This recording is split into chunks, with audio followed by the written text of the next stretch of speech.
All right. Yeah. There he Wow, is. We're here. here I am. Everybody's here. We even got a little Sneasel creature and the floating dog head. Ah, We have everything we could possibly need. God. Bet. ooh, I would awesome. Apparently, replace Jack with something, but whatever this is way funnier. he has the Exactly. original. He has the. Hold on. Where's this? We can get like a stock suit image, Oh yeah, you could do that as well. just like a tuxedo standing, and then put the fucking dog head on it. I mean, we're already live. Oh damn. Anyways, Oh no. the ghost of Jack Pass is just how it's gonna be. I mean, There's if the you want to turn floating that head. up. I was going to give a word or Or two about even our guest. This is Shuhan. He's an author who, writes stories within the Snoot and Wani canon. Not canon. Universe. Is, Oh oh. yeah, that's one of the claims to fame, but I'll let him introduce anything else he wants to share about himself. Yeah, no, I'm Shuhan. A lot of people know me from I guess a few people know me from Humo's server. Uh, certified Stegoros bro, member of the Garden, and also a filthy Mia poster. Mark Absolutely of the Uh, Sinner. disgusting and distasteful. Have a nice day. Mark of the Sinner. my well, you goodness. know what?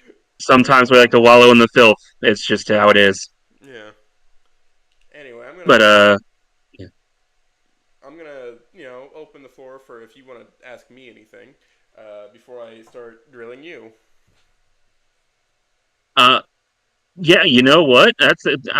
What got you to love your wife so much? Dog, it is just she does cute shit. We have similar personality, and I'm a masochist, so of course blades and spikes excite me. You know what? That's fair. That's actually absolutely fair, considering my other proclivity. Yeah, Mm, mm. the loving But, pain versus the spiteful pain. Hmm. hey, yeah, you know what? Sometimes pain can give you. Well, yeah, It's that's very always nice fun. and cutesy. But I'm gonna open with Absolutely. this. Fresh in my mind is Wani Snoot right now. And you had some pretty decent descriptions and changes to it, and I'm just gonna. I guess I should probably ask, why did you decide to make a fic where Inko and Anon live together? Well, to be fair, I was when I was coming up with this idea, it was while I was watching Humo stream Snoot, and he was talking about the dynamics between the two couples and what would happen if the opposites would meet each other, like Anon would meet Olivia, and Inko and Fang would meet together, and it got me thinking. Okay, let's throw everything into one big blender, have them all be in the same age group, same year, and just have them go to school together. I thought in my own mind to make things a little bit easier, considering that there's a lot of fanon about Inko and Anon being like cousins. Why not just have them live in the same place so that way I could have one focal point for both of them to go back to at the end of the day? Yeah. Well, like as like a little debrief type deal. Uh, Essentially, yeah. just calming down from whatever happened at their school or whatnot. Well, it's Yeah, interesting. So, debrief probably isn't the right word. I have Metal Gear on the brain. that's Uh, right. amazing game, Yeah, amazing game. Metal Gear Snake Eater, amazing. I I, suck at it. I need to actually play it. No, I actually need to play more Metal Gear. Honestly, I haven't really played much. I know I know the clips and I know the memes that come out of it, but I haven't actually played it. Memes are a plot point to the game. Uh, Of I course, started at Metal Gear 5, so it's never too late. I that's true. dog, I just saw it was going around the server, and I'm like, man, I should play that.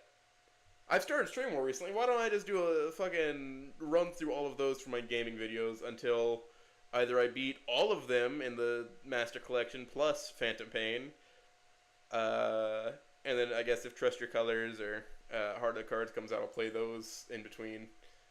But my plan right now is to Trust get me. through those while Bad Apple's running, so I have something more consistent. Yeah, no, that's fair. The Trust Your Colors and Bad Apple are fantastic. I'm waiting for that Bad Apple mod. Yes. Oh, it's Umbra it's word making its mod. yeah. We're fucking like you saw that we talked to him here. He's fucking working on it. Oh yeah, Fun oh yeah. fact, he thought that he Yeah. wasn't the first. He thought that I'd had people before. I don't know how I rubbed him as professional in the least bit. Yeah, he seemed extremely humble, at least with those with that whole thing that he's dealing with, and I just honestly, because of Bad Apple, that is one of the main reasons why Stella is one of my, if not favorite characters out of this whole deal. It's because of that whole situation. I Because I love Stella, and then giving her a little bit of giving her a spotlight, it was just perfect. yeah, I've always liked Stella and Rose the best, but Bad Apple really put her like they were both on a pedestal, but really Bad Apple pushed it over the edge. That I like the Stegosaurus more. Oh yeah, What no, we can that's do with fair. her. Mm. Not to mention the fact that that was definitely be a girl that I would have immediately fallen for when in high school. Oh yeah, for sure. I fumbled one Yeah. of those, unfortunately. Say la vie. Yeah, it happens, and you know what? We're here, however we are now. Same with But things in life. With life goes its direction. It's fine. it Uh, does well, there's no use wondering what could have been. You just gotta think of what absolutely can be later. very true. I've actually well, you know what? Honestly, my wife is more of a blend of Mia and Stella, so Yeah, I you kind come of out have on the best top of with both Mia's. worlds. You come Yeah, out on top. so it worked out Yeah, it's just perfect.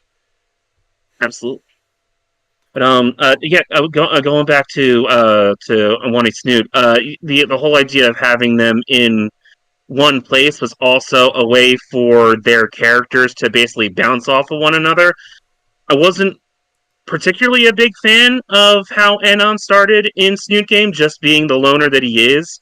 Giving him somebody that would annoy the piss out of him outside of school and in, for how happy go lucky he seems to be, it just seemed like it would be a good way to mellow him out a lot quicker than it did in the actual game. And vice versa, Inko would learn that, hey, not everybody is going to want to be friends with you. So maybe the stuff that you looked up on Usnoot isn't going to be helpful. Oh yeah. I think So, Bonfire and the other Discord put it best that Inko just needs to grow a spine and then he'll be great. Which is why he asked me to read Picking Up the Shards because it's one where he grows a spine after E2. oh yeah, and I agree with that. The fact that if we have them grow a little bit quicker than they did in their main games, I'm able to do a couple of things differently from the actual canon because I started off the story basically subverting the canon, as it were, since they're all going to Saint Hamans now, and just putting everybody in different situations just makes things seem to work either quicker or slower than the actual canon, and it just gives me more of a chance to mess around with things and make my own content for it. Yeah, if you're gonna write something, this intensive may as well have some fun. Like one thing I did notice that you probably didn't do intentionally, but Inko's house no longer has stairs. Didn't you set Oh it as yeah, no, a I one-story house? Did you consciously choose to do yeah, that, or did you just forget that it was a multi-level? no. I sort of did that on purpose, only for future things and situations. It just made things easier and explained how Olivia was able to just go up the stairs no problem real quick in E3. Yeah.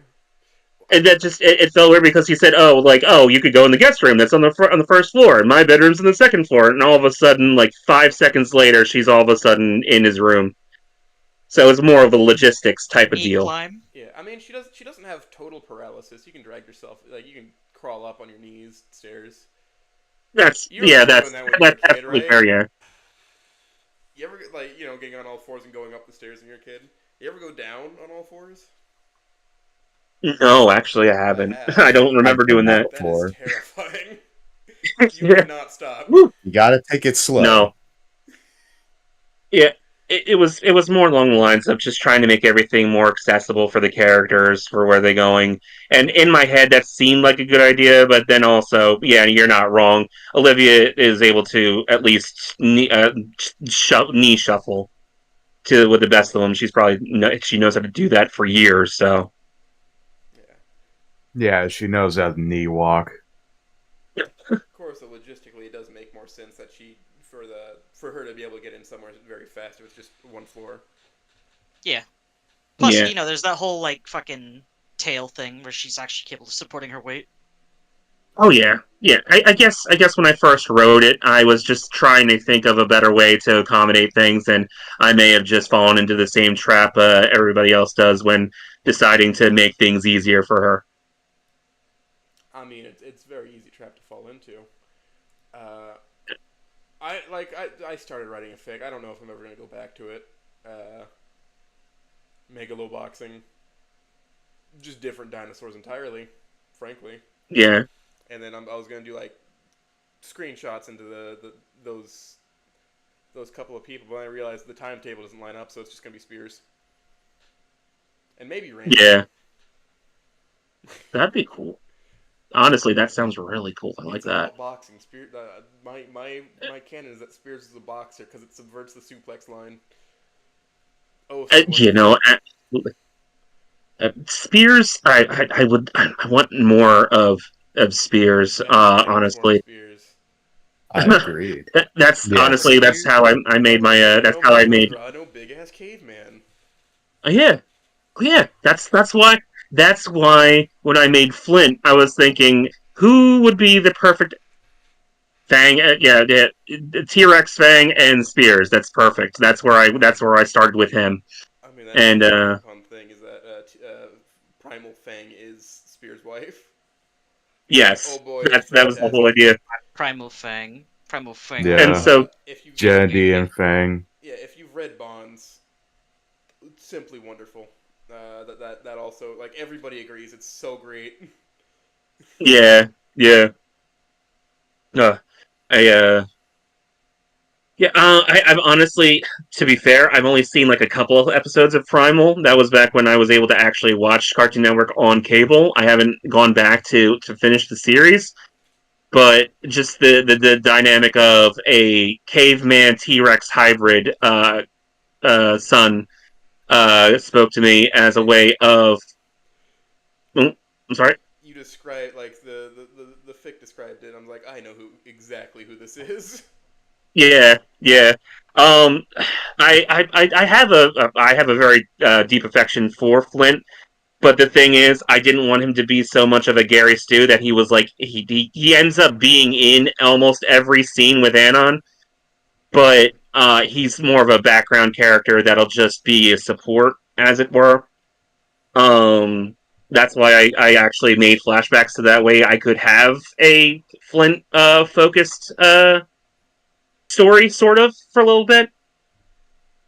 I don't know. It's just I enjoy him, and I wanted a Spears like character to basically grow up with the characters as well, not just have him as the principal or in this case one of a superintendent. So that way they'd have another outlet for Inko and Anon to bounce off of. Yeah, so far, fantastic writing for a new character. Yeah. Give some credit. Like he accomplishes his role very well. Uh, Yeah, because in my little note thing, I put Flint, cool dude. I like Flint. I read that. I'm like, huh, literally me. Now, I do got a And he question, gets if to that's Stegosaur. all right. So, if you were to best describe Flint, what would he be?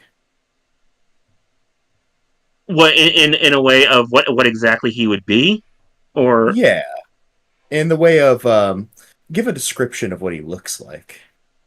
oh well, the way that I envision him is honestly a younger Spears.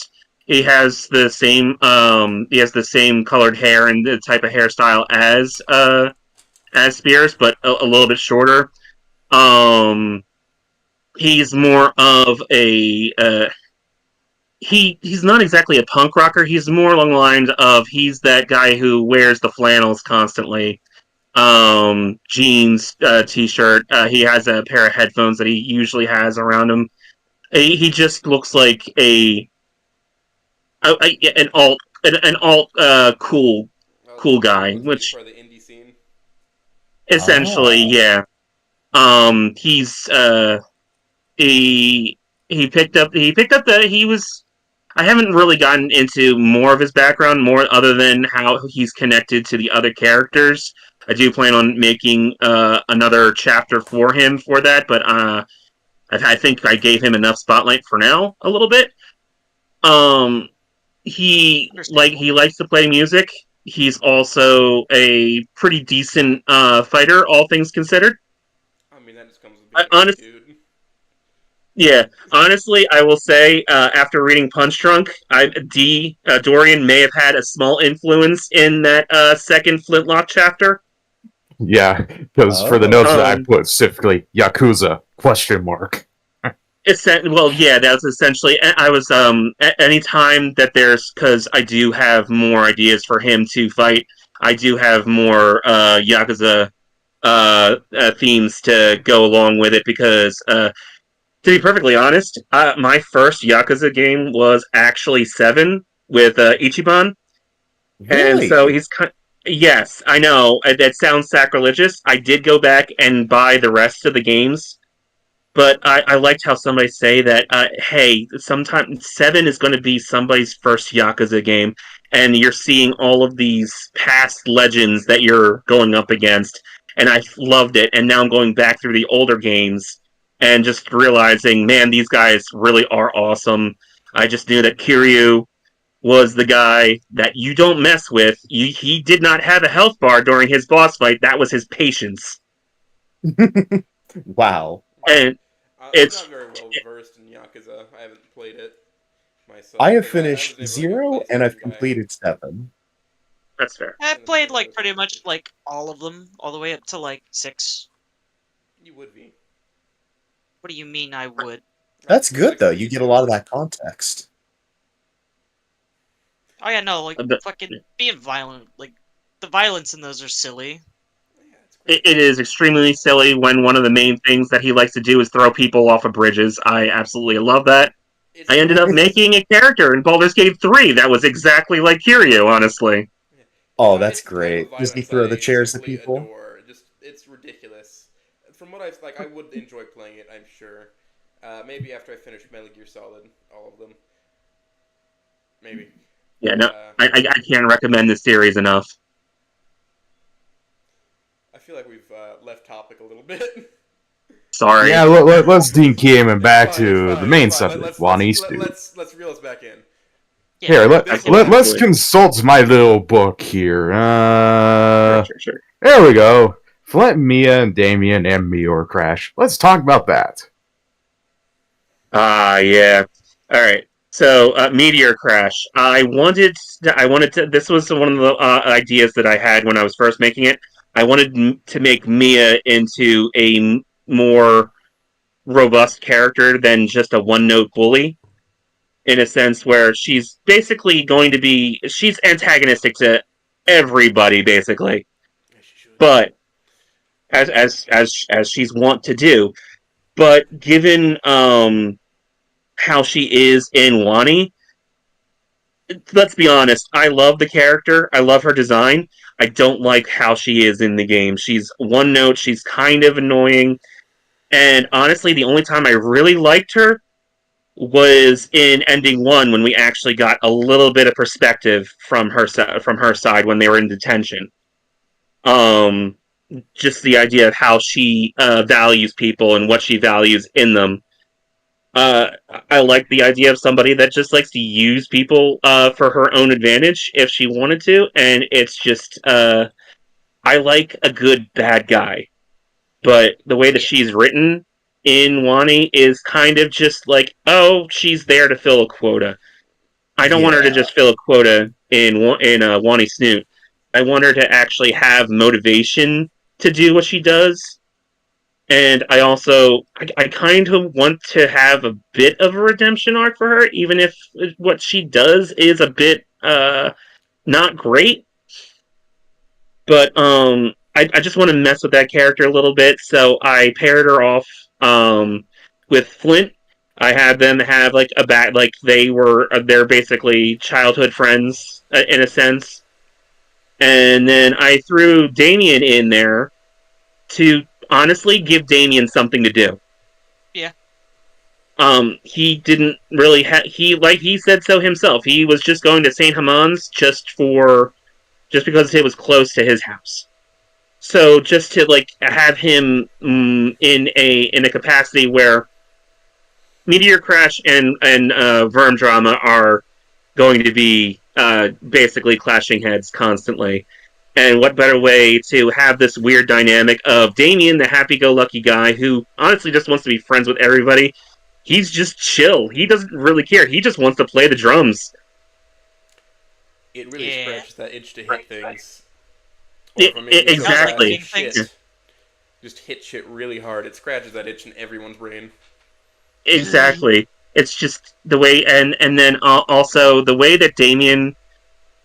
I can't help but absolutely adore his character, his golden retriever mentality, his just want to be loyal to all his friends and Right. even mess with everyone that doesn't want to be his friends. He's scary smart when he wants to be.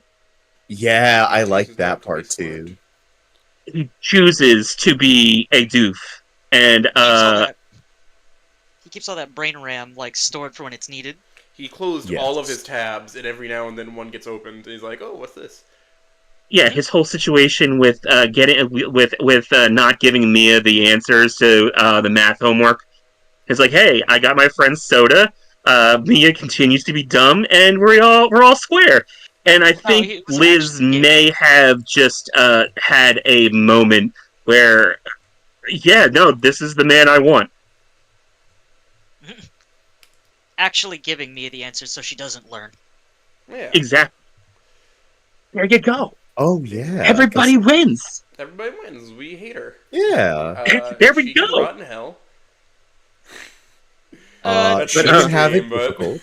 God, it's Mia's fucking pretty much It's blankness. her prerogative to stay stupid. I'm praying for bonus chapters to at least like give me a better understanding of the way she is, not Yeah. justify what she did, just like understand it. Who is it? No, we're not- Right now, I feel like she there's feels like a probably 2D more. Stanley. There was probably more character originally, but then the whole development hell happened. Which Yeah, I think we've then- touched on Yeah. it every single time I've Yeah, given no. an interview now. Yeah, You then know- Spire happened. Yeah, everyone Yeah. knows the whole spider development hell thing. Yeah. Yeah, that's Oopsie doopsie. it's a shame. I'm surprised they didn't cut the character entirely, but they probably still needed a bully. Yeah, Yeah, that they- would they explain still why need an she's so antagonist. bare bones. Oh, sorry. Not much to her besides she is a bitch who dates the student council president for Power. Yeah. just immunity. And that Oh, yeah, in the, no. in the good ending, she runs off and becomes a mechanic. Which Yeah, I've seen that's- people do stuff with. Please, Wani bonus chapters, fucking do things. They're not watching Yeah. this. Yes. I They know. will. Maybe. Snoots one of took these a days, year but yes, for no theirs to bonus come, chapters. so... Oh, I'm saying Caveman On's not watching this. Yeah. Do you know how many people make stuff for Snoot? Every so often, sometimes developers will just pop into things that are according to their games, but I don't know. I think they're working. They're busy on the new game. Yeah, no, that's true. So maybe we'll get bonus chapters, maybe not. For now, that's what we're here for. That's what for the writers are for, to try and give Try to more fill out. character to the characters. It wouldn't surprise me if some of the AO3 authors got recruited. I mean, that would be cool. Yeah? Yeah, it Yeah. could. Fingers that, crossed. That sort of stuff happens. That even like major developers, some CEOs like, I read this shit. It's kind of cool. It's like they're just doing it for fun. I could pay you less. Go on. I will capitalize on your passion. Oh, big read incoming. Oh no. Oh my! Here comes Mr. Mayor. It's the reed. Hello, Mr. It's a Mayor. reed creature. Hello, Okay. Reed. Oh, you're really fucking small. I know I am tiny. I'm incoming a little bit, mostly because I don't know if you heard. Shuhan's kind of coming in a little bit crunchy. Oh, okay, all Fine right. on I'm my sorry. end. This is okay. I think that's probably me. Yeah. I It's can't- just coming on the stream. He comes out way louder than everybody else. Hold on. Oh shoot, I'm He's the sorry. I interviewee. fixed it. He needs to be Yeah, louder. Yeah, I know, but yeah, in he needs a to be louder. I comfortable probably need way. to be louder, honestly. It's a little bit louder, but it's like a. It's where it's still. Am I... Oh, sorry. It's kind of like that loud where it's kind of you hear that little bit of that cracking Peak? loudness. Yeah. I mean, I Mostly- can always try and not speak as loud because I was just trying to make sure that my mic picked it up. But I'll try to be a little quieter if that works. Just for listeners and all that, because I already peaking. turned down your volume. You should be fine to talk as you were. Okay. Yep. All right. I'm gonna go back to just kind of listening in the background. All right. All right, big That's read. what I'm doing. Big Mayor out. His icon. This is Big Boss. There we Yeah. go. But, He's the boss. The big boss. big boss. It's the one. Yo, Big Boss. All right, And back on topic. yeah. Oh, God. Let's decam him back to Wani's Snoot. Let's consult the Yeah. book. I guess Fang and Inko's relationship. Let's talk about that. Oh, yeah. So yeah, no, Inko and Fang. I was trying to when the whole with everything with everybody going into the same school and everything. There was going to be more interaction between everyone, and honestly, the dodgeball game on the first day was a perfect way to have a lot of characters just have an interaction with one another. And the initial interaction between Inko and Fang, I was trying to get the science class scene out of the way, in essence, between Anon and Fang, but this is Inko and Fang, and his whole situation with him thinking that he's making a joke, it did not land at all. So their interactions with one another is more along the lines of Fang Fang doesn't like new people. She doesn't they don't gel well with anyone. And when they find out that that Inko has issues with his own parents, they just watched Anon just full on ignore Inko's issues entirely. I felt like it gave them a kindred spirit of sorts with somebody that doesn't seem like they fit in with the rest of the crowd, and the agitation of him misgendering them there, in essence, sparked the hey, I'm pissed. I'm going to do my whole spiel with him. But fuck, he's just been knocked out, and now I have all of this weird energy going, and I don't know what to do with it. And by the time he's awake, it feels like the moment's passed, and now they're just frustrated. And their whole interaction with that is, Inko is trying to cause the least amount of trouble, so that way he can be friends with everyone. And that was his way of, hey, I'm going to apologize like right away. I screwed up. Inko is more, I want to say, as opposed to Anon, Inko feels like he's more in touch with being more socially aware. It's like Pathos versus Logos. Exactly. It goes back to his interaction with Olivia when they were first when they were going back to the train station. He seemed like he was very sensitive to how Olivia was kind of going into a Hume Dino disparity. And he was like, I'm just trying to be sensitive to those things. So it seems like he would pick up on the whole non-binary pronouns type deal a lot quicker than Anon does. So the fact that he immediately tries to correct his mistake instead of how Anon just kept on being himself, sort of, I feel like that would throw Fang for a loop, that somebody actually was putting in the effort. So it kind of ingratiated himself with them, at least a little bit. So much so that they want to know more about him. At least Mm-hmm. is more open than they were when they first went with dealing with Anon, I guess. Yeah. Somebody catching on to like who or what you are will make you a lot more interested in what's going on in their head, like what their life experiences are that they can recognize something that's not really out in the open. Which I mean, Yeah. in my personal life, I've had experience with that. Where like it was just like one of my history teachers like, "You're a shock jockey, aren't you?"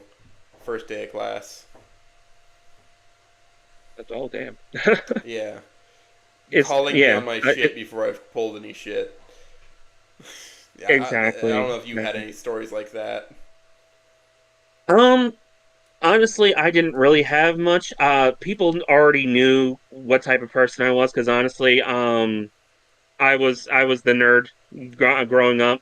I wasn't bullied or anything like that. Just people knew that I was very anime manga centric. Didn't really call me on any shit. Honestly, I had a pretty decent high school life, all things considered. So when I see situations like this, it's interesting because I didn't really have that type of interaction with people. People were just chill with me on a regular basis. Yeah, I mean, that's kind of what I do. I was chill with everybody, but I always liked just saying shocking. I've grown past like just shock for shock's value for shock shit sake. Now it's, does this have any benefit to any conversation? No, well, that's probably not the right thing to say. But I used to just say Exactly. stuff to try and get a rise out of people, and that's not who I am anymore. I was always I was that kind of nerdy kid. I was the quote unquote quiet kid, but that's just because I had trouble Mm. thinking of things to say. It wasn't me being like, I'm a loner, I'm cooler than everybody. I'm the only one with any value. It wasn't. It was never that. It's just I couldn't think of anything to say, and if I did say something, or if I did think of something, I'd just say it. Yeah, It's not like yeah. me being a quiet kid was not out of any sort of self importance or whatever. It was Mm. just I head empty, Yeah. No thought. head Just empty. just existing. Woke up too late to do hair, whatever. We roll out of bed. Yeah. Honestly, I wasn't out to like get a rise out of anybody. Honestly, if I really want to think about it, the way that Inko first starts to act in Wani Snoot, that's essentially I didn't want to rock the boat. I wanted to have as many friends as possible, and honestly, that's just how it was. I had friends in the scene. I had friends in the goth scene. I had friends in the jock scene. I mean, one guy who was actually very fit just looked at me because I'm not exactly a thin guy. One guy looked at me who's usually a jerk to everybody else, just said and looked at me and goes, That's not fat. That's just the protective layer for your rock hard abs." And then walked away. And all right, that may have been a joke, but that really made me feel a lot better. Yeah. No, I had those relationships with a lot of people too, which I mean, it helps when you have a very small class size or whatever. Nobody has time. Like, there's only like 40 people here. Why would you cause animosity? So I was chill with absolutely everybody. But also, there's only two different cliques, which was the alts and the country. Well, that's that. At least there was that. You had two. I was juggling at least three or four. Yeah. It's just, You know, and but eventually they yeah. found me to be funny. That's fine. There you go. All my little nerd You know what? It's interests, better they to be ignored. funny than hated. Yeah. But And that was a decently respected fellow, and that in the high school and whatnot scenes. That's honestly cool. Honestly, the one big benefactor that I know how people thought of us is because we had when we were seniors, we had the towards the end of the year, we had silly senior awards, and I and my two friends were voted most likely to go to Japan in 5 years. Did you? No, I don't have that kind of money.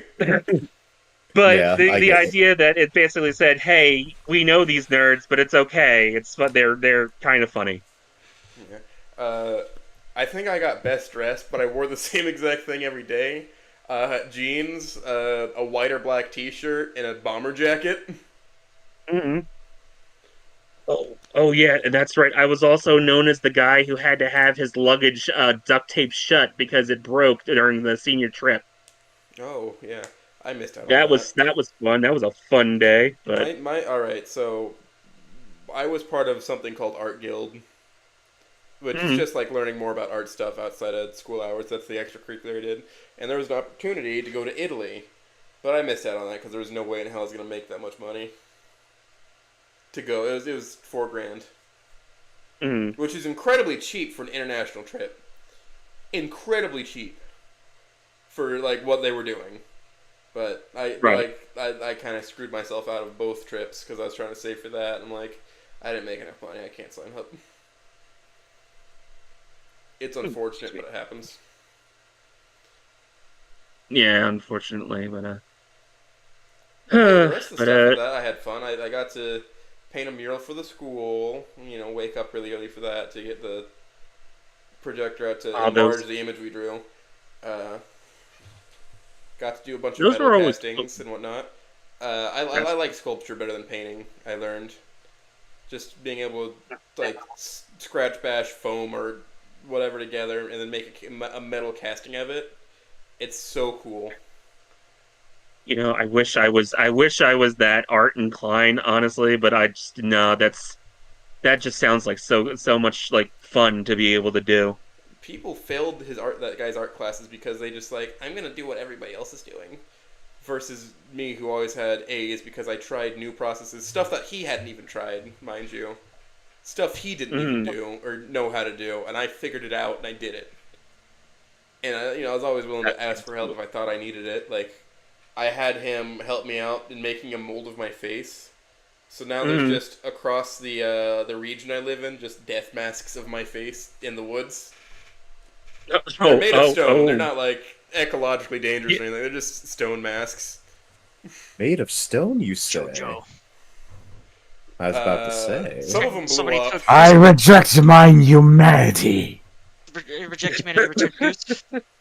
Embrace Goose. Please, I need a hug. It just, because art is nothing if people don't see it. But it's not like I need to be out in the fucking middle of everything. So I just, like, drop stuff off in the woods. yeah, no. Throw it. I wouldn't throw it, like, industries happening. That's a poor idea. But, throw it in an alleyway. Somebody will find it and be like, this is interesting. Or it'll get destroyed. Because it's like, Mm, this is bad juju. no. That's I was blind for about an hour for that stuff to dry, for like the actual rubber layer to dry on my face so I could make the mold. And then you're I got to yes, sculpt my own that has to nostrils. be oppressive. Jesus. Yeah, I got to sculpt my own nostrils, which that's an experience. I'm sure it just smelled like roses. It was probably fantastic. Yeah. It was alright. It didn't really smell like anything. It does wonders for exfoliation though. I I gotta bet. I say, bet. and also like any loose or ingrown hairs, it pulls those out. Listen, I was That's positively glowing for like 2 days after. You know what? And that's all. You know what? People say you suffer for your art, but you know what? You exfoliated for your art. Yeah, it's great. Exactly. You could say you got a facelift. Yeah, I don't think 18-year-old me needed a facelift. Eh, probably not. But hey, you know what? At least now all your faces are in the woods now. Yeah, Yeah. being seen by the animals and such. Only God to bear witness. There you go. thinking about how people just walk in like, oh Oh god. no, some sort of pagan ritual happening here.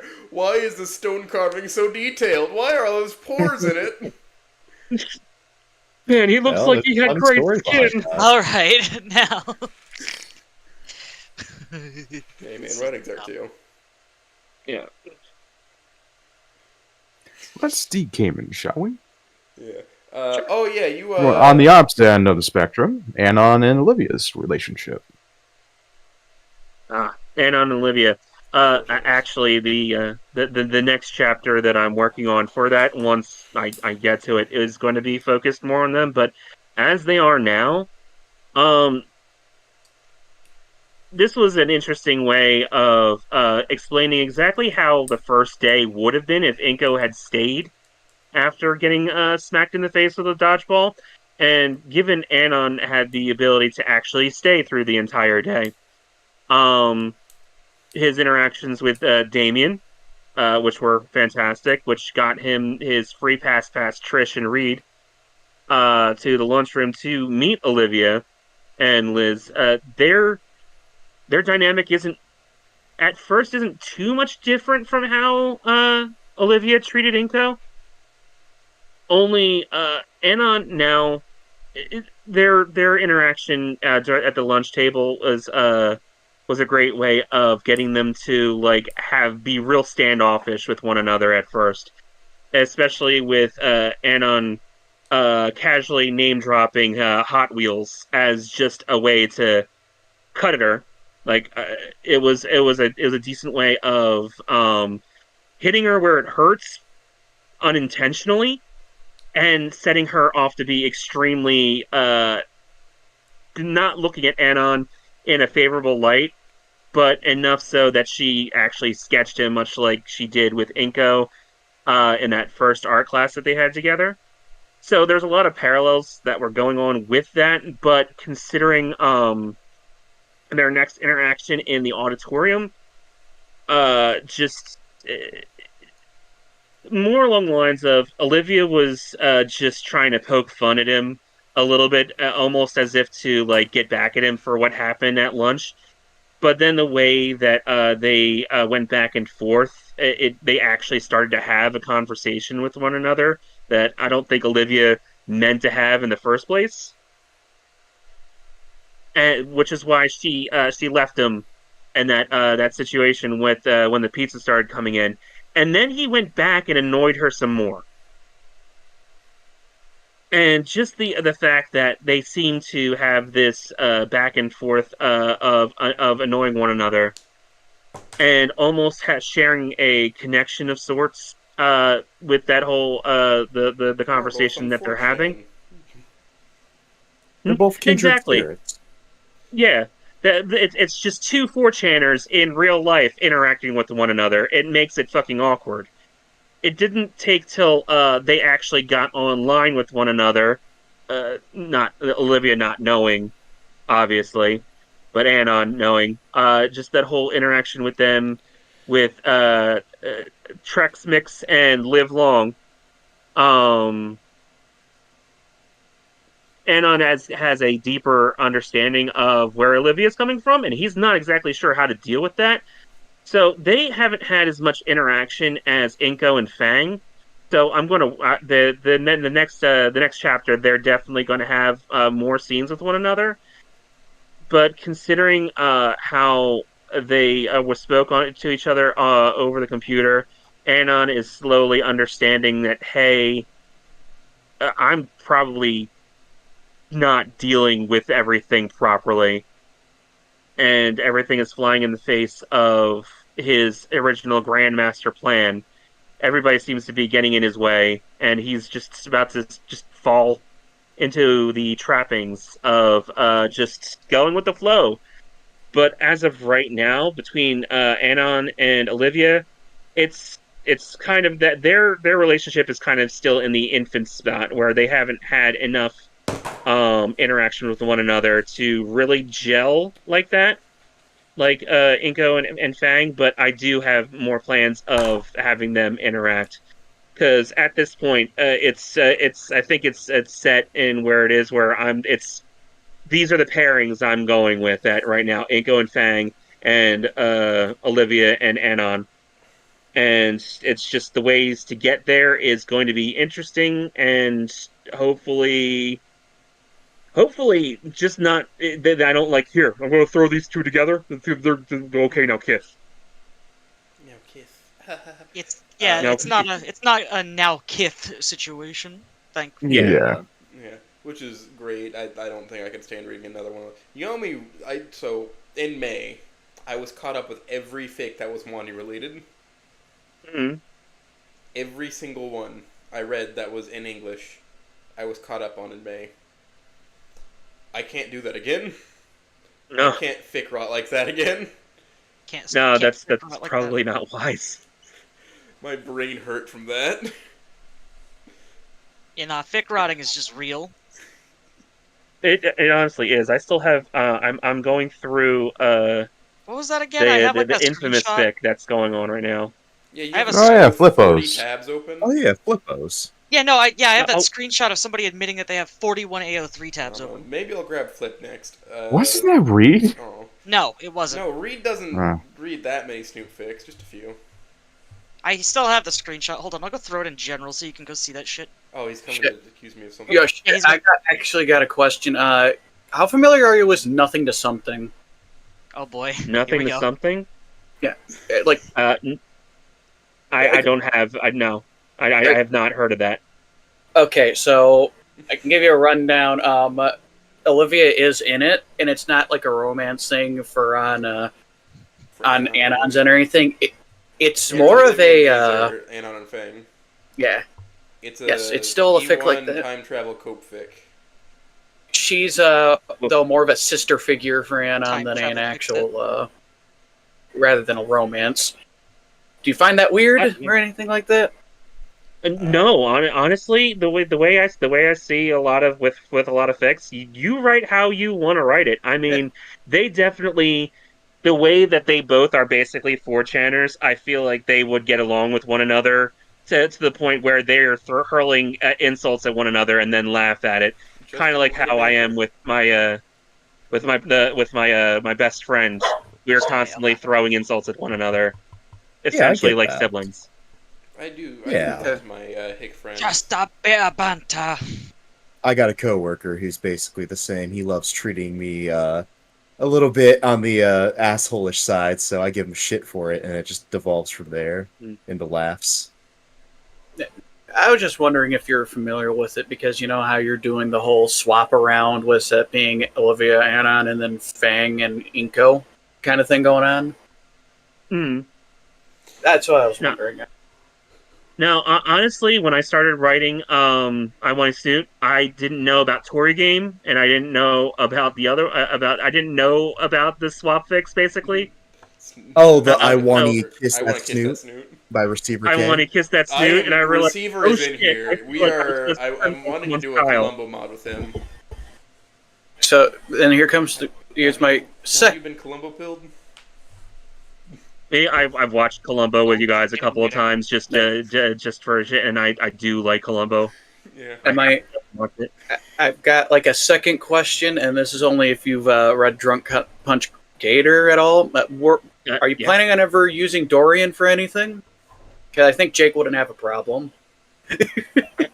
You know what? The funny thing about it was I've been kicking around the idea of including the pit in there for the express purpose of putting Flint in there at some point. Oh my. So that's not none of a realm of possibility. I have to really think about that one though. I hadn't think about actually putting Dorian there. I was thinking about asking Jake if I could put the pit in, but Dorian would make it a little messy, I think. Just I because think of how so. Punch Drunk goes. A cameo could work. But I do If like you the simply idea just of it. Well, Yeah. you just have him be in Volcano High for like how his other fic goes. By the way, another fic has referenced Dorian already, and I find it really funny. it wouldn't be like say directly like a perspective thing, but it's like let's say Olivia and like Anon are like, hey, this is like this post I found. Is that another one of your cousins? it's just Another bald ape? honestly, it's Is just that- is all for you? one big family. Yeah. It's like, what are with all these bald people with no faces? Listen, in my story, I have planned a self-insert, but it's just a goose who bites the guy on the ass. And we love him for it. I mean, most people, I'd like to think, enjoy me. Otherwise, there wouldn't be 5 people in here with us. That's very true. Mm-hmm. Yes. You know what? I'm just going to mute myself if I get another question. Okay. Yeah, just so Right. you didn't make an entry sound anyway. I was gonna actually ask you before you came in about is there anything you're gonna do with the theater class thing that you put Anon in? Yes, that is actually That's pertinent. I put in the theater. I put the theater class in because of the throwaway line in E1 about Mia saying that she's been top of her acting class for 4 years straight now. That was an excuse to actually. I have the theater class has plans. I have plans for that. All right. Drama club. Drama I have club. been listening. I've been listening to a lot of Hamilton. I've been listening to a lot of Epic the musical. It's gotten me into a theater mood, and I have plans for it. And I may have also tipped off who may be leading that class as well in the latest chapter of Wani. Ooh boy. It may be a stretch for said character, but also that's just another. I needed another class where Anon would have an interaction with a Wani character. Hey, I need more interactions, 2 more characters. I forget who you set that as. I didn't say it outright, but it was like a throwaway comment that Anon was talking about. Hell, I'm planning on having Iadakan basically be a stand-in teacher for who was supposed to be there. So, along the lines of, I know it's a little bit strange to put him there, but I'm hoping what I have planned will at least rectify any type of situation. I know what the deal with him only able to having like 2 classes. Iadakan is a really theatrical man. He is. He is kind of Yeah. theatrical. He has a lot of flourish in him. He has a lot of showmanship to him, and I honestly thought that he would be a perfect teacher for that, and a perfect way of ingratiating him with Anon, because Anon has already seems to be taken with him, especially with how they interacted in the last chapter. Yeah. Hell yeah. I always love it.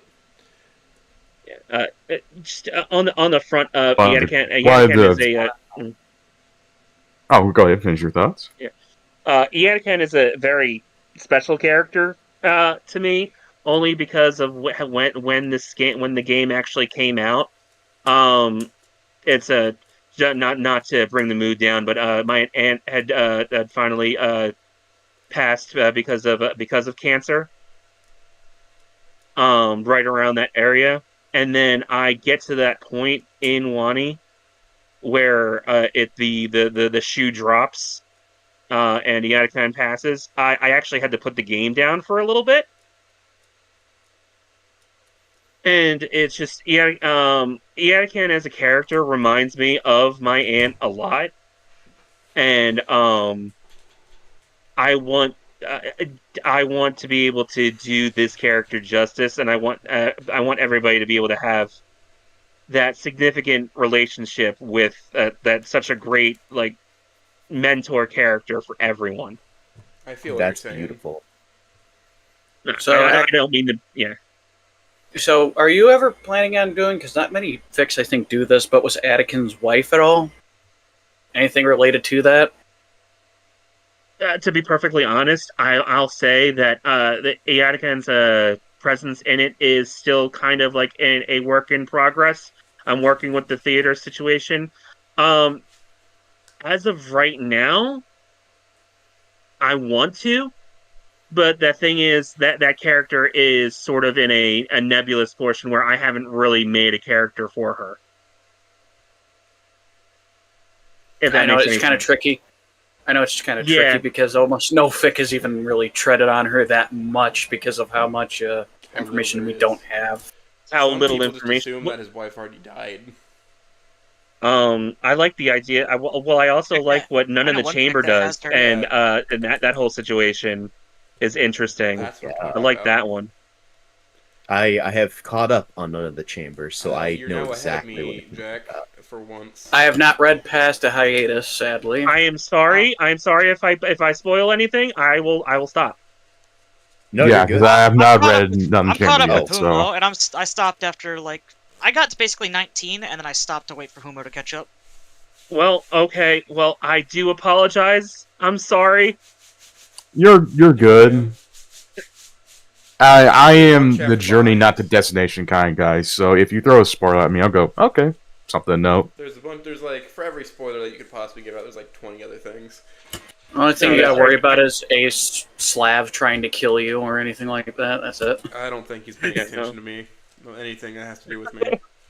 I think It's more like if I find out, he's gonna get pissy. If I didn't actually I will read it. tread more carefully with thick spoilers then. But don't worry, you're all Nah, it's good. alright. Yeah, you're good. Yeah. No, it's fine. It's fine. And that was the only other situation where I can think of that Ietakan would come up with in that scenario. I guess speaking with theater department, since that's a big change, are there any other like large scale changes to how the school operates in your mind? Because Well- like I know there's a garden around it now. Yeah, I've kind of Frankensteined St. Hammond's to have basically all the portions for the characters that they had if they were in Volcano High. There is probably going to be some type of iteration in my new St. Hammond's. There really isn't much different other than the addition of said math class. There will be a science class. I didn't carry over any of the cameo teachers, really. Like Carl Dusky, Um, Farnsworth. Understandable. Yeah, Zuko. Yeah, Carl Dusky would have been fun, but I feel like to at least differentiate enough why would these characters? Why would he? Because He essentially, has a job somewhere else. yeah, Also, you have like you got a large list of like Adult Swim and like early 2000 cartoon characters to pick from. Yeah. Really. exactly. Yeah. Honestly, Or the only TF2 characters. You could make it Professor Fink instead, and nobody would like. You could pull out an Nobody would oddballs character. that's You could absolutely. pull a I mean, Squidbillies on us. I know we're not talking about Killer Queen yet, but that's actually my first foray into a Dropkin cameo of a character. So, yeah, I hadn't really thought about it. I already made the math teacher some random no-face Ankylosaur. Basically, when and if you get an actual name from a teacher, they'll be important. But absolutely, I would definitely like to kick around with different cameo characters. You should add Tim Robinson. Yeah. As something. Oh, you can put Dale Gribble in there. Yeah, Right. good boy. would be the janitor. Yes. Yeah, that fits better. Yeah. Oh my goodness. He would just tell you about the most craziest things he's heard. There is And a just try to, kernel of like- truth in everything he says. He's both However, the janitor. What it is. Oh, he's Alright. a double janitor. He's He's right both the for janitor something in that doesn't Volcano matter. and fucking St. Hammond's at the same time. I'll say this right now, though. Anytime you're thinking of a cameo character, you have to think: do you keep them a human or do you make them a dino? That's a good question. Dale, I think, on- could Dale just, and could Nancy just say a Gribble are human both dog. humans, but Joseph is a raptor. No, I Yeah, actually, perfect. Oh my god, that is great! Holy shit! Oh, that Dale makes a lot of Dale, a sense. human, and a child is a raptor. but you I see, must you have see some what raptor DNA inside of me. Aliens you've done to me now impregnated my wife. is that now I have to Now I have to bring in Schizo and Judy because I Oh, no. need Schizo to idolize Dale. Yes, yes, Oh, And that now would that be is great. now. Oh God, what have you done to me? Now that's in my head. yes. All We right. are in full swing effect. Let's fucking go. Let's we're go. giving you a perfect place to self-insert yourself without Yeah, actually yeah, self-inserting. absolutely. By just having Inko Oh, no. watch this fucking live stream. Bet. Okay, you know what? You know what? The very first gardening club scene is Dale Gribble. Mr. Gribble is going to be there and trying to fumigate the flower garden. Rosa is gonna kick this man's ass. Oh yeah. No, it's going to be great. Pocket Sand is not going to save him. No, he's gonna get hit with a It's sandal. the ancient Gribble weapon, pocket sand. It's in the middle. When he's in the middle of throwing the pocket sand, that's when he gets socked in the face also with the fucking... Oh yeah, It's a no, shock yeah, blow. there's It's going a to be battle of ranged definitely weapons. the amount of times that I have abused Inko in I Wani Snoot is going to be tenfold for Dale. Jesus Christ, that's great. You know, I didn't mean to give Inko as much brain damage as I've probably given him. Oh, what I- happened? You I- understand that's how noted. Inko gets better, right? Completely noted. I It's understand. Yeah. Eco Yeah, no, noted. it's just honestly, every time I feel like I said before in one of the chats, I turn my head for one moment and Inko's on the ground from the new head related injury. He just does it to himself now. Exactly. Hell yeah. Gonna have to start calling him fucking Dinko from the amount of like sounds that his skull makes from like dink. Book. Yeah, But no, his skull is it's gonna be is the metal Dimple. pipe sound. He's got a big Just old get- dimple in the Just forehead. call him Pachinko. Bing, Yes. bing, bing, bing, bing, bing. Pachinko Nico. Absolutely. Oh, there you go. There's the bully name for him. Pachinko God Nito. damn it. Oh, the Pachinko Inko, I love it. Yeah, there you go. Yeah, let's see you. Literally, We are love to making see the it, brain rot everyone. You would watch. I'm sorry. I'm just gonna be honest. Yeah. No, it's fantastic. I didn't know that we've eked Dale Gribble into existence now. Yeah. Exactly. Yeah, Now it's my human man job with for. the raptor son that isn't. Now it's going to be my job trying to insert Dale Gribble in every fanfic I can. Oh no. You know what? Godspeed. Well, I mean, Godspeed. Hank Hill's kind of already in it because he is Randy. Randy's Yeah, his yes. based Yeah, on Hank Randy Hill. is You know He's what? Randy's neighbor. Oh my god, he's fucking What? Randy's neighbor. Serenity Street my- 5! Well, now I have oh, an no. answer Fine. for Dale the summer's end Dale or party. Hank is Randy's neighbor. Definitely Dale. I want, and Randy has to say at one point, Dale, I'm gonna kick your ass. Dale, come over Yes. here so I can kick your ass. And then you just watch Dale try to go over the trees in the backyard. But if you're going with the Joseph plot, who's John Redcorn? Gonna be a raptor, obviously. John Redcorn's You gotta fucking be a- raptor, dog. Is it one of the Yeah. fire dancers? Oh no. No, No, those people are I like feel like Asian. that You would gotta be use too some on the form- nose. You gotta use some form of Native American. Hmm. Well, let's see. What did Cortez first meet on his expedition? Raptor woman. Yes, no, you're actually correct in that because fucking Capen on Q&A says conquistadors were humans, took raptor women as wives, Yep. took dino Therefore, women as wives. therefore that canonizing Q&A that the was native. wild. It fucking canonizes the fucking native meme. Instead of having the native chick, it's just a raptor woman. Mm-hmm. Hell yeah. You know, But remember, Nancy also has to stay human, so that it raises more questions that Joseph's a raptor and Dale never questions it. Yeah. It's just Joseph to the extreme, because it's possible for you to be a little tanner than your parents. It's not likely, but possible. yeah. Not to that extent. You need but... It depends. Wait, Do no. you consider the Saurian gene purely dominant or a recessive? Question. Dominant Well- dog. Considering Flint takes more characteristics from his caveman lineage than his T-Rex lineage, I feel like I deal with it more of as a crapshoot. Honestly, it's more of a gotcha. Something happened. It's like that second version. It wasn't. They didn't call him green, but it's like where it's like the human body with like the skin shrink to the bones. I know what you're talking So he has a about. skeleton face. Yeah, I'm talking about. You get it. Joshua? Yeah. Joshua. Because it's straight up supposed to be a joke about Joshua Graham because he's covered in bandages. Oh, now I get it. But you know, skin Yeah. shrink. shrink wrap skin, whatever they call it. It's something that we've been doing to dinosaurs for a long time. I'll get a picture of the guy so you can understand. It's in general. Yeah. Are there any other major character changes that you're doing to the pre-existing characters? Well, I'm kind of changed. Well, not really in the fact that most of the characters kind of stay the same as they were. They're just kind of thrown into this new situation where there's double the cast, and they're in a different. Well, half of them are in a school that they didn't originate in to start with. There isn't really going to be much different. Well, I'm going to try and give everybody their own chance to shine, especially with the Wani flashbacks.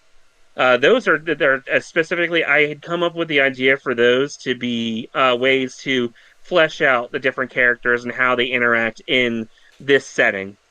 So right now I'm in the process of going through with Stella and everything that's changed around her, considering she's never been to St. Hamans before. And this is at least the way that I ended off the chapter. This is how she and Flint meet, essentially. So I feel like there's going to be a scene of her being bullied because she's trying to do the generic anime art style by all art students. Yeah. Yeah. Yeah, you may just have to wait for the next flashback chapter because there's going to be at least 3 chapters for Stella's thing.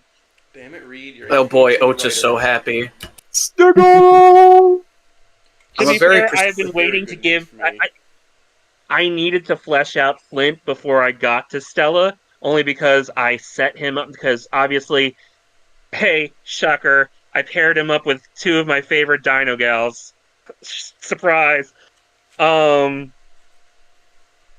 I needed to at least flesh him out, sort of, before I went into the whole Stella situation. So that way people would understand.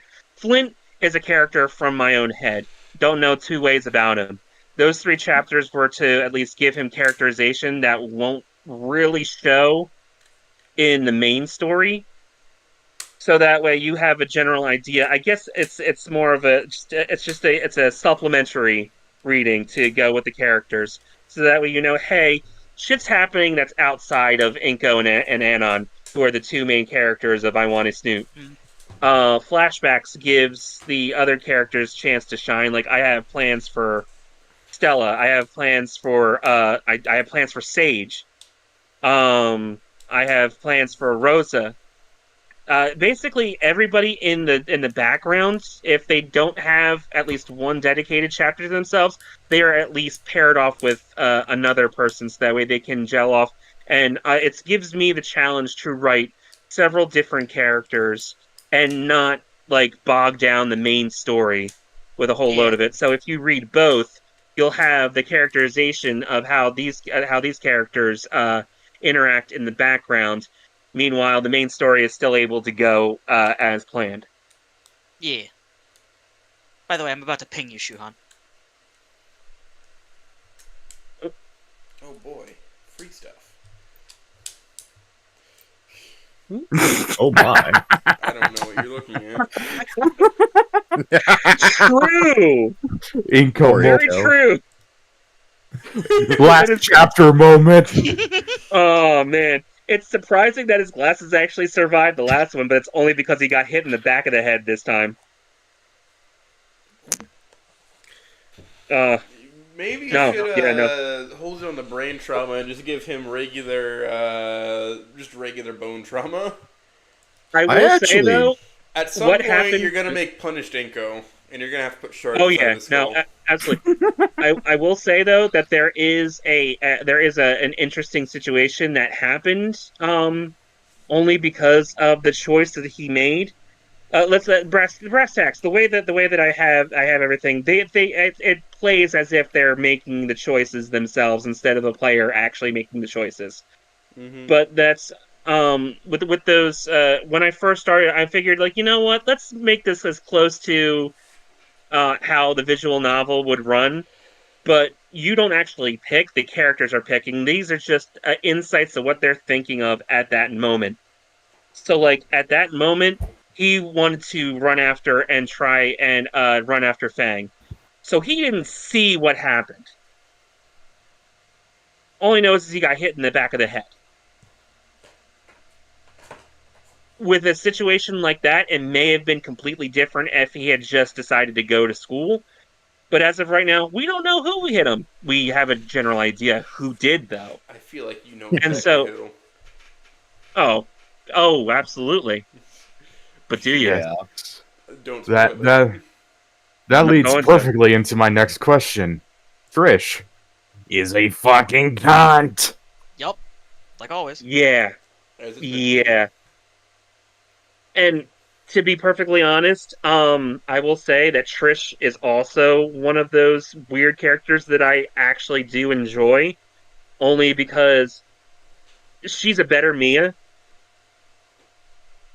She actually has, like, somewhere in that Character that depth. small black heart of hers, she does truly care for Fang.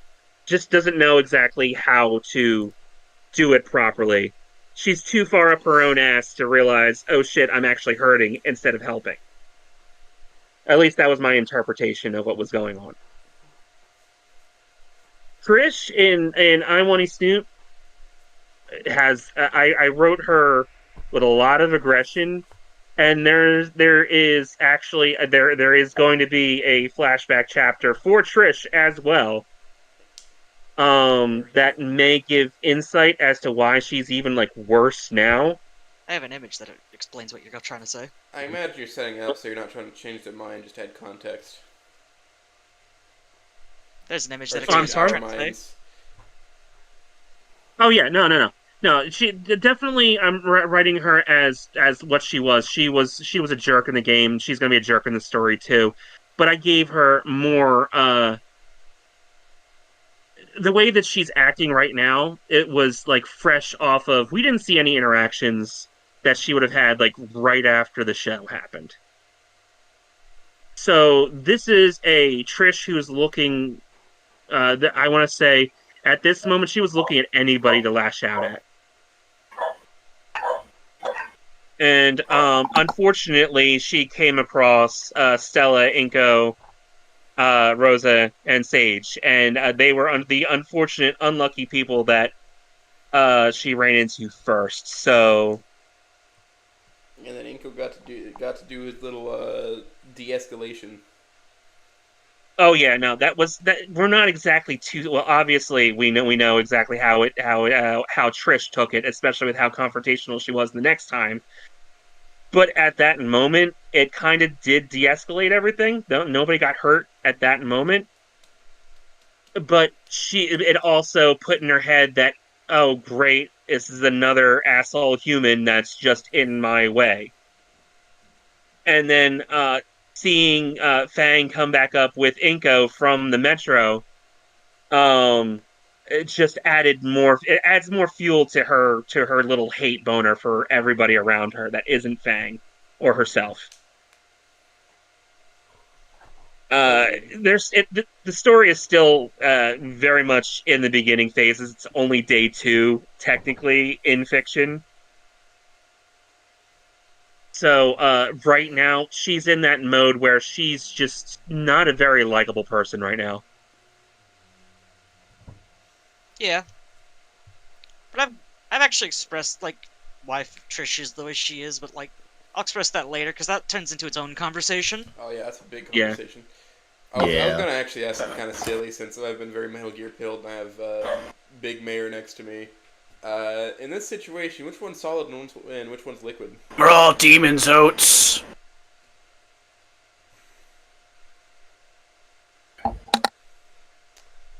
Exactly, I'm just a figment. No, like I'm actually asking you this question.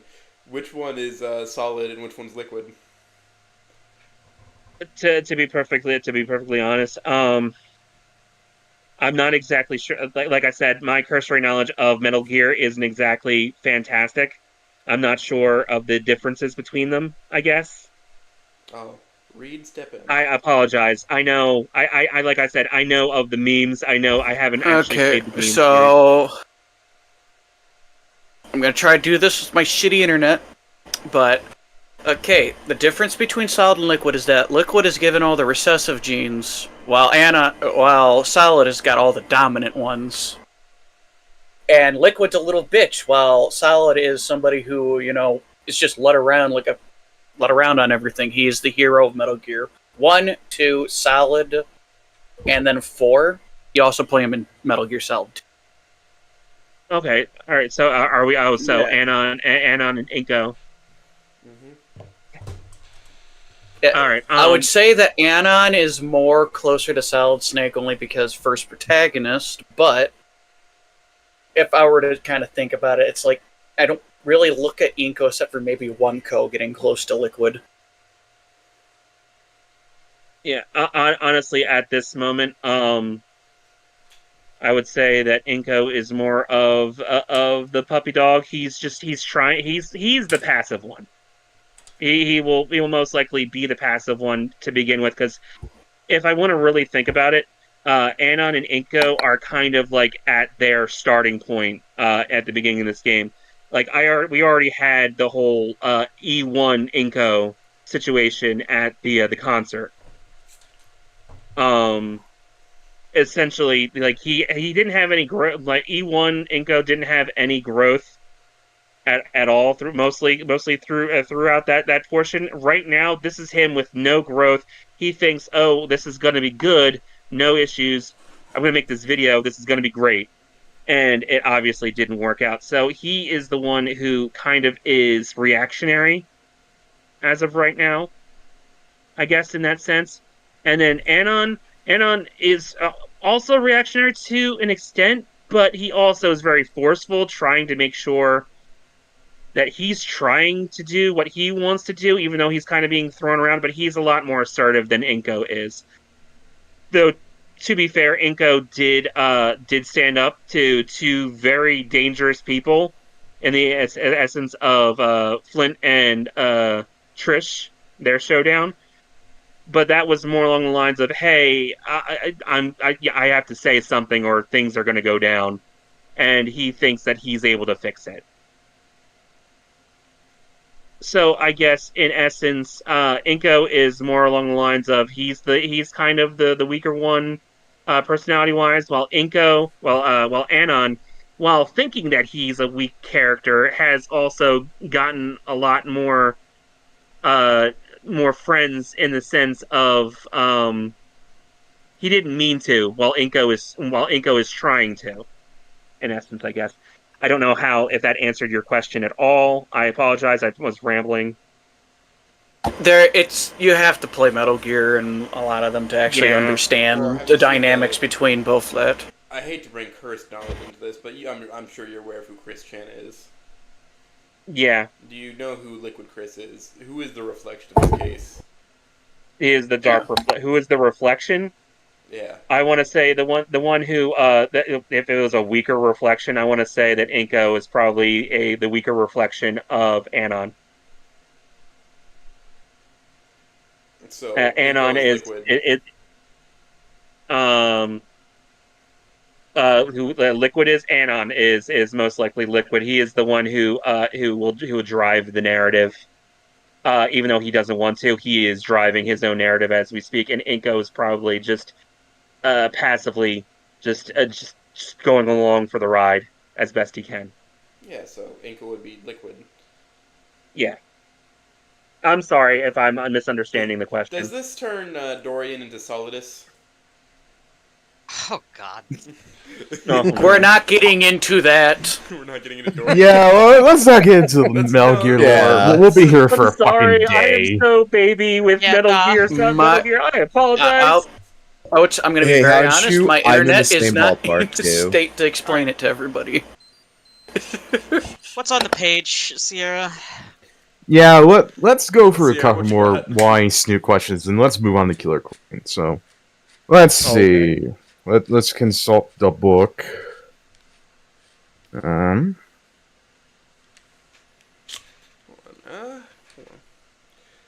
is there any reason you chose Spears to be elevated to superintendent over Scalar? I just wanted Spears to be in it. Scalar is. I mean, I know I haven't had her show up yet, but Scalar is the principal. But considering I wanted to at least have a chance for Spears to be in it because he is going to be more prevalent, especially since Flint is a character, and I guess in essence the reason why Spears was there in the first place was because he wanted to see his son's band. Let's be right down to that. He took it upon himself to go down and run everything just so that way he could be there for Flint. Like a good father.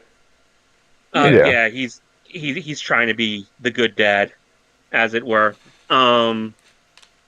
I should, and it's just honestly, it was more of my selfish want to just have Spears in there, and then then I gave Ferris is a part of the is a part of this a part of the faculty of sorts, but he's also still technically doing the audit. I'm still I know it's kind of messy, but at least with Ferris, what he's doing, he's also trying to be keeping track of Anon as well. So he's more of Anon's support character than he is Inko's at this point. I got you. Nice. Talking about that. I won't say that the I will say that the audit it's a little bit dicey because I still have plans for that one, so I don't know how much I want to say without like spoiling something. So If for you now, don't want up to to comment you. on to it, you don't have to. It's fully Yeah. up to you how much you want to spoil, but No, it's honestly, it's Excited. Ferris is a character that shows up, and his reasoning for being there is sort of under wraps. But as of right now, he just seems like he is somebody who's interested in making sure Anon is having a good time at Saint Haman's. within character still for what the original goal was on him. For Ferris, he's For gonna like in the original game, he's very similar to what he was. It's just there's something more pressing than Inko's issues. Oh yeah. There's that something else is happening in the background, but it hasn't become prevalent quite yet because honestly, this is still just from Anon and Inko's perspective. They wouldn't know what's going on quite yet. It's wonderful, wonderful news.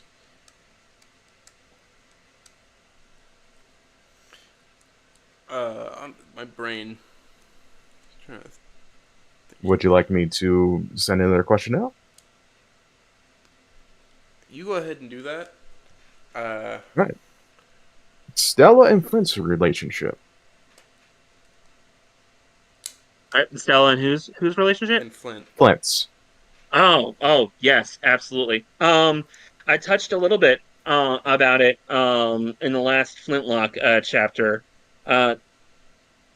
They are, I guess, in a sense, they are the healthiest relationship. If without really saying too much more about it, we do know that Stella is not exactly happy that Flint is in the same band as Mia.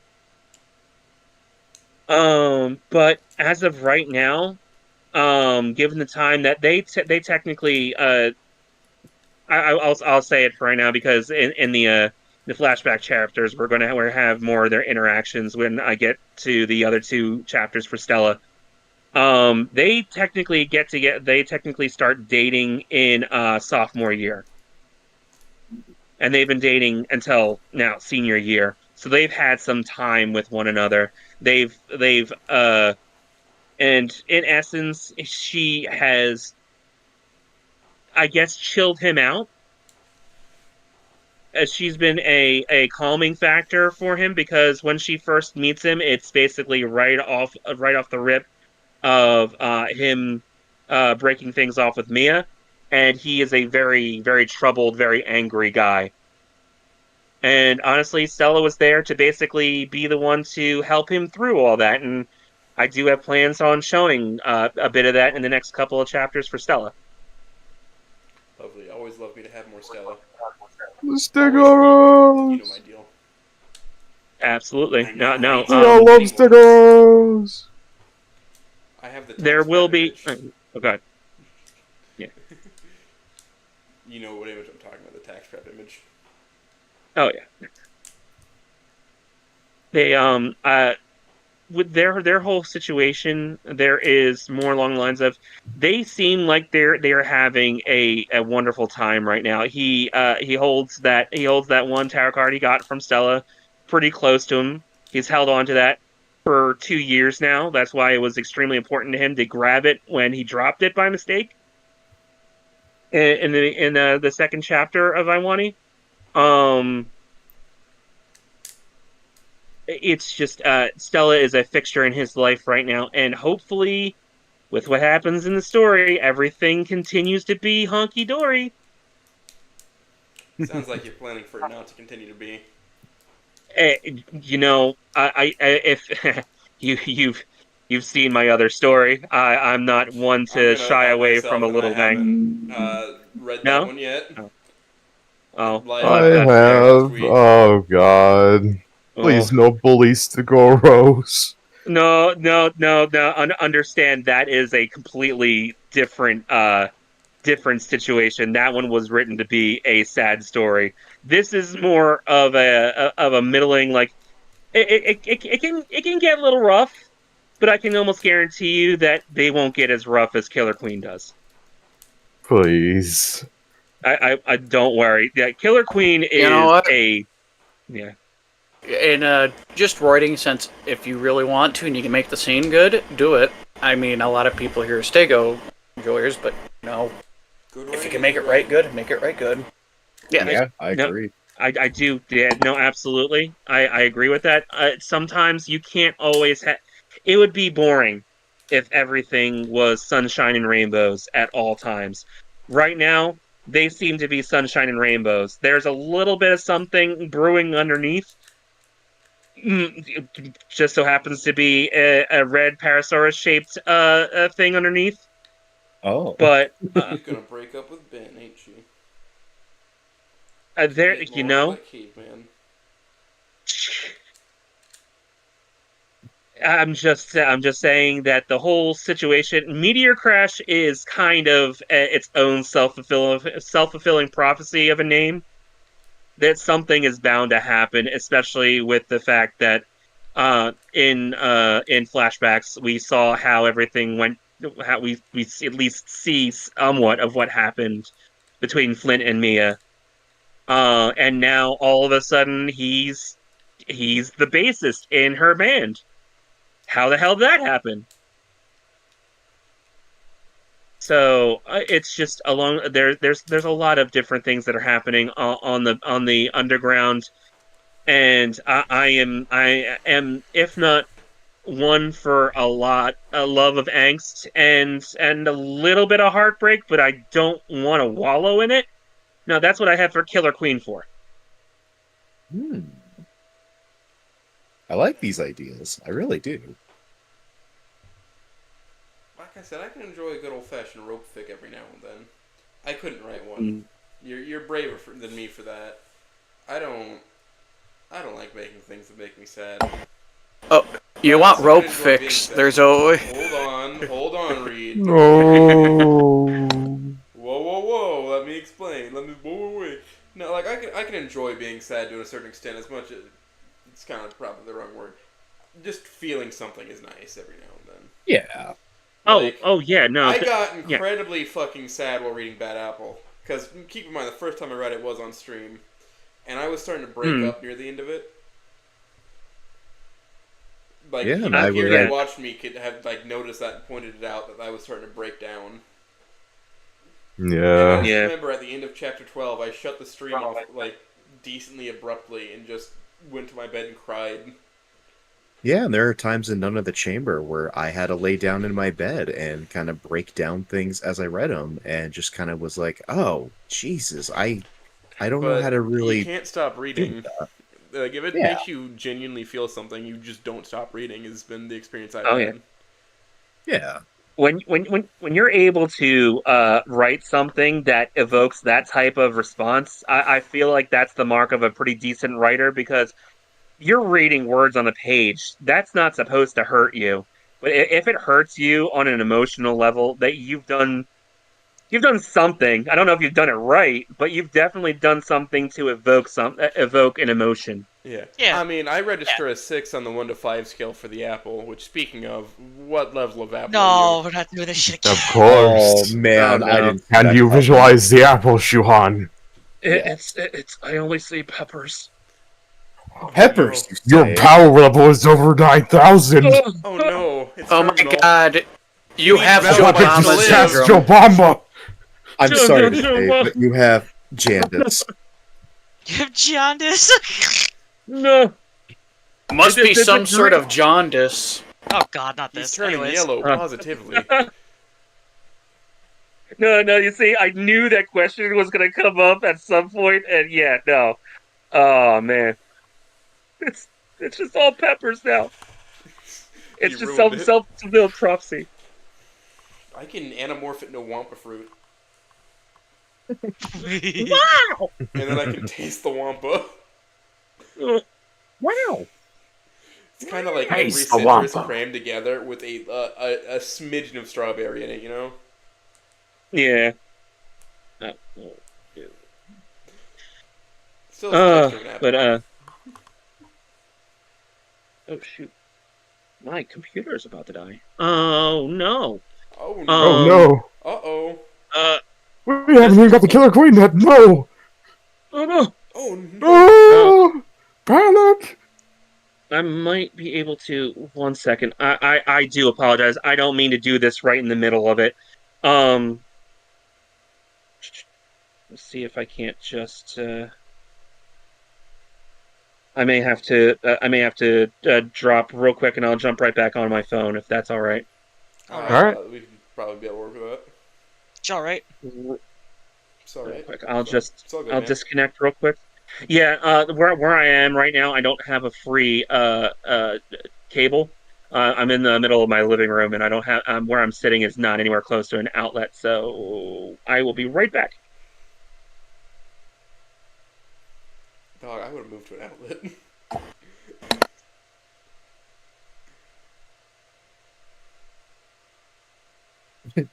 Oh, there he is. I sees him. Remember, I have OBS open. I don't have any delay. I just see like the avatar disappear and the shoes just stay there, and I love that. Yeah, it's like the rapture, dog. It's gone. Yeah, Does just that- leaves the shoes Why behind. am I bleeding? Oh no. Oh no. Oh, it happens sometimes. Sometimes you miraculously just start bleeding your own blood. Yeah. Oh, by yeah, the way, I is know your that. arm healed up? There we go. Sorry about that. Is what healed up? Oh, your arm.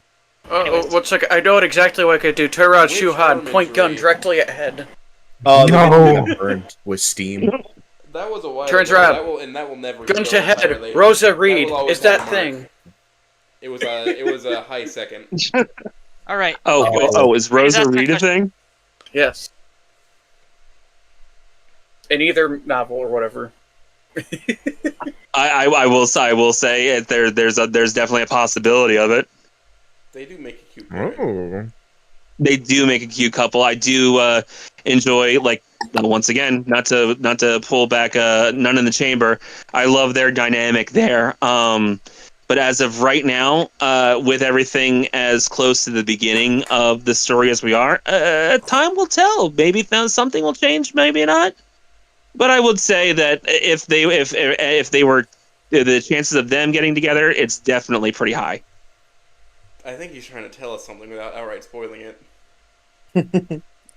Foreshadowing. Foreshadowing. Foreshadow. Let's foreshadow into the next question. Yeah. Sage? Question mark. Oh What the yeah, hell are we doing with Sage? Sage is an interesting thing. Okay. I have something to ask. Yeah. I got something major to fucking ask, dog. Are we going for actual, like, caveman on confirmation canon Snoot Sage a female, or are we going straight into male Sage, where it's 97% of the Sage content? I will say for right now, considering how Inko, I'm sure everybody's picked up on how the pronoun game with Inko and Anon. Inko is more closely is much closer to the preferred pronouns of the characters, while Anon is more along the lines of making his own. So if we want to really get down to it, Sage is technically a he. Sage is he based off of Goodbye Volcano High. I know. Running Windows on a iMac, right? Is that what you're getting at? Essentially. He's an enigma. I love him. I love him. I love him a lot. Sage Schrodinger's ginger. Essentially, yes. But for the most, Schrodinger's Sage. I will say though, for the most part, I would go along with Inko's way of pronouncing them. Go along with he, especially since Rosa has referred to Sage as a he, and I feel like that is more of a confirmation. It's more than enough to make a decision. Yeah, that's a dude. Yeah, because Rosa isn't Rosa. Come on, Rosa is a gift from Raptor Jesus. She's not gonna. Exactly. That's fair.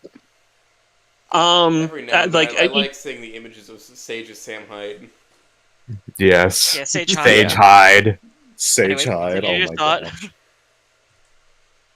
But with Sage in general, I do have, like I said, I do have a flashback chapter planned for Sage, for the weird quirk that I've given them. I feel like, which I like, I don't regret, but I like the idea that Sage is just a cling machine of sorts. When he gets a chance, he will invade that personal space, and he will kind of be a little he will cling to your side if he likes you, and he seems to have taken a liking to Inko for right now. Yeah, that's fine. You know. It is a strange quirk, and I'm not apologetic for it.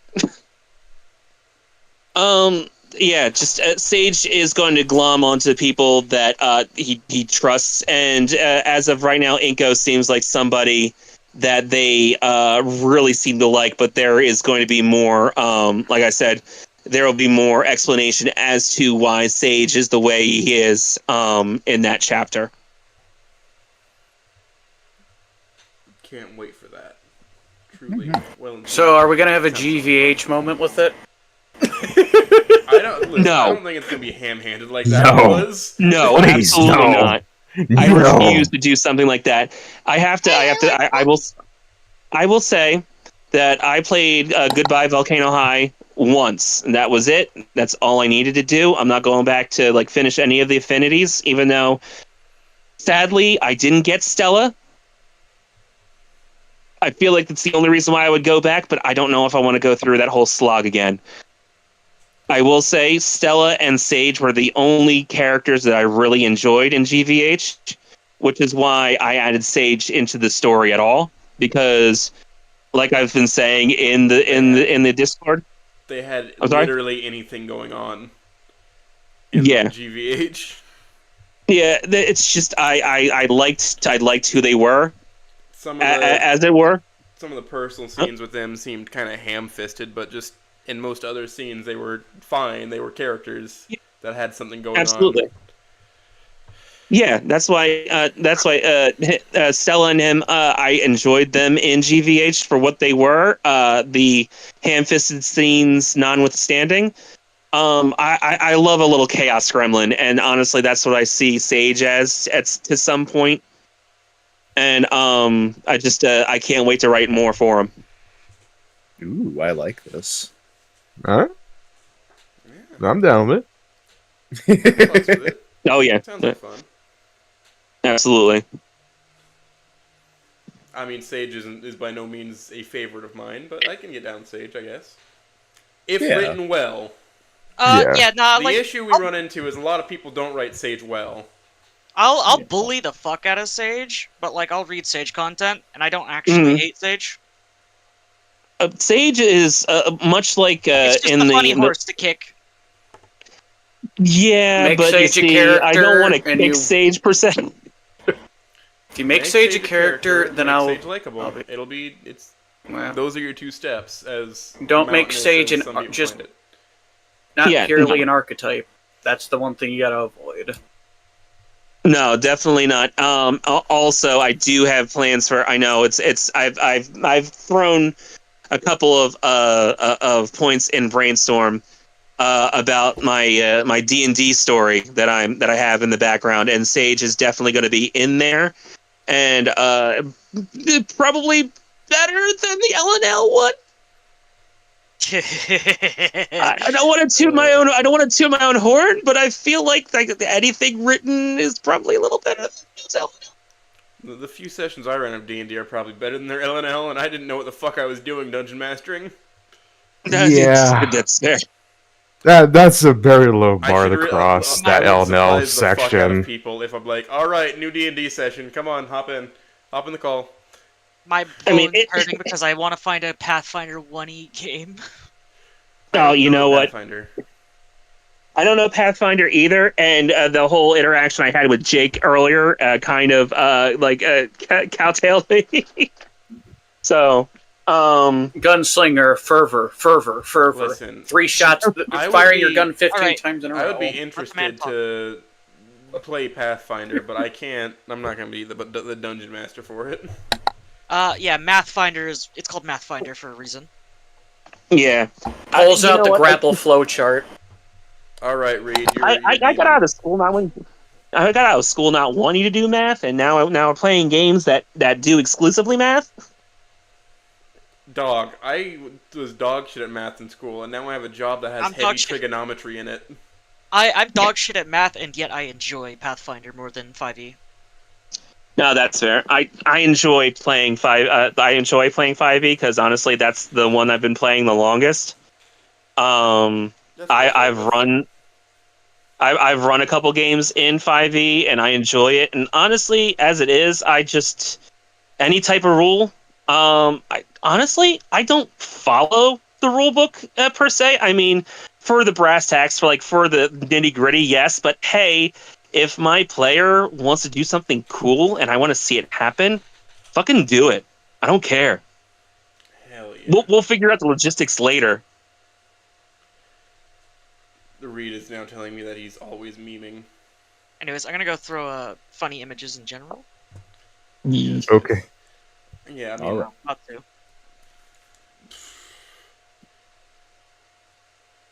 At the same time I stopped running D&D, I stopped writing my fic, so I think the burnout hit me really hard at that point.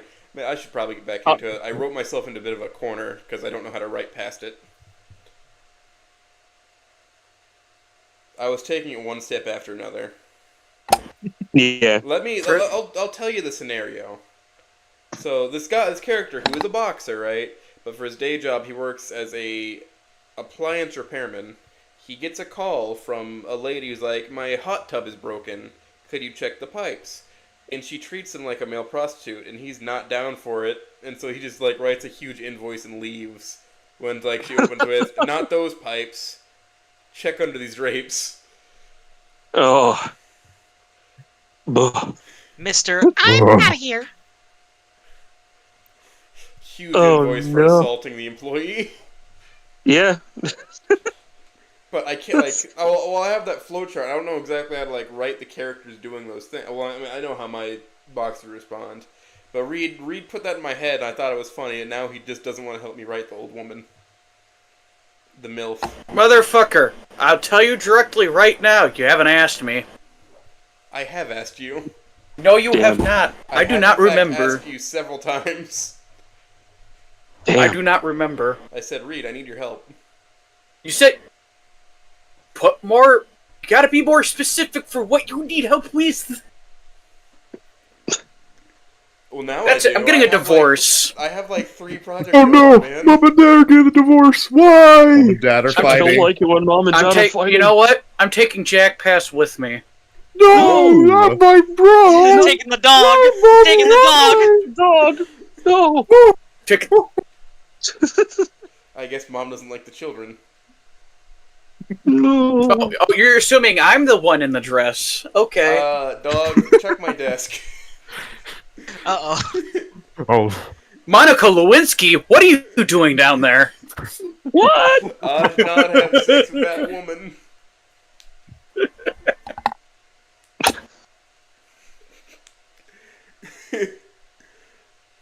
Man. How did we get to Clinton? That's because you're under the desk. I guess I don't know. fuck if I know. I don't Next think I can hide question. a woman under my desk. Look at the fucking opening. Yeah, next question. Nope. Let's see. I think 2 more for Wani Snoot, then we move on to Killer Queen. So, Sure. the concert. Yeah. It was well, obviously the concert. I had made Meteor Crash, and obviously the best idea that I could think of was to make this sort of a Battle of the Bands-esque type deal, a la GVH, but obviously does not play out that way. I wanted to give Mia, Flint, and Damien a bit of a spot, as it were, to basically bust out their chops as I'll say, at least the way that I wrote it, they seem to be a pretty decent cover band. Mia may not know that as per se, since Flint is the one who kind of feeds in the type of music that they start playing. So essentially, they play a lot of video game and anime openings, much to Mia. I wrote Mia to know a little bit about comic book stuff, but I don't think I made it so that way she doesn't really know that Flint has been just putting in some nerd shit because she doesn't watch this stuff. So why would she know about it? So they had the chance of being the favorites of the group, which further demoralizes Verm Drama and, to that extension, Fang. That whole situation that's going on with the concert between them, obviously, Verm Drama does exactly what they do in Snoot Game. They play pretty terribly. The added difference here is that the players of Verm Drama know that Anon and Inko are there because they were invited there.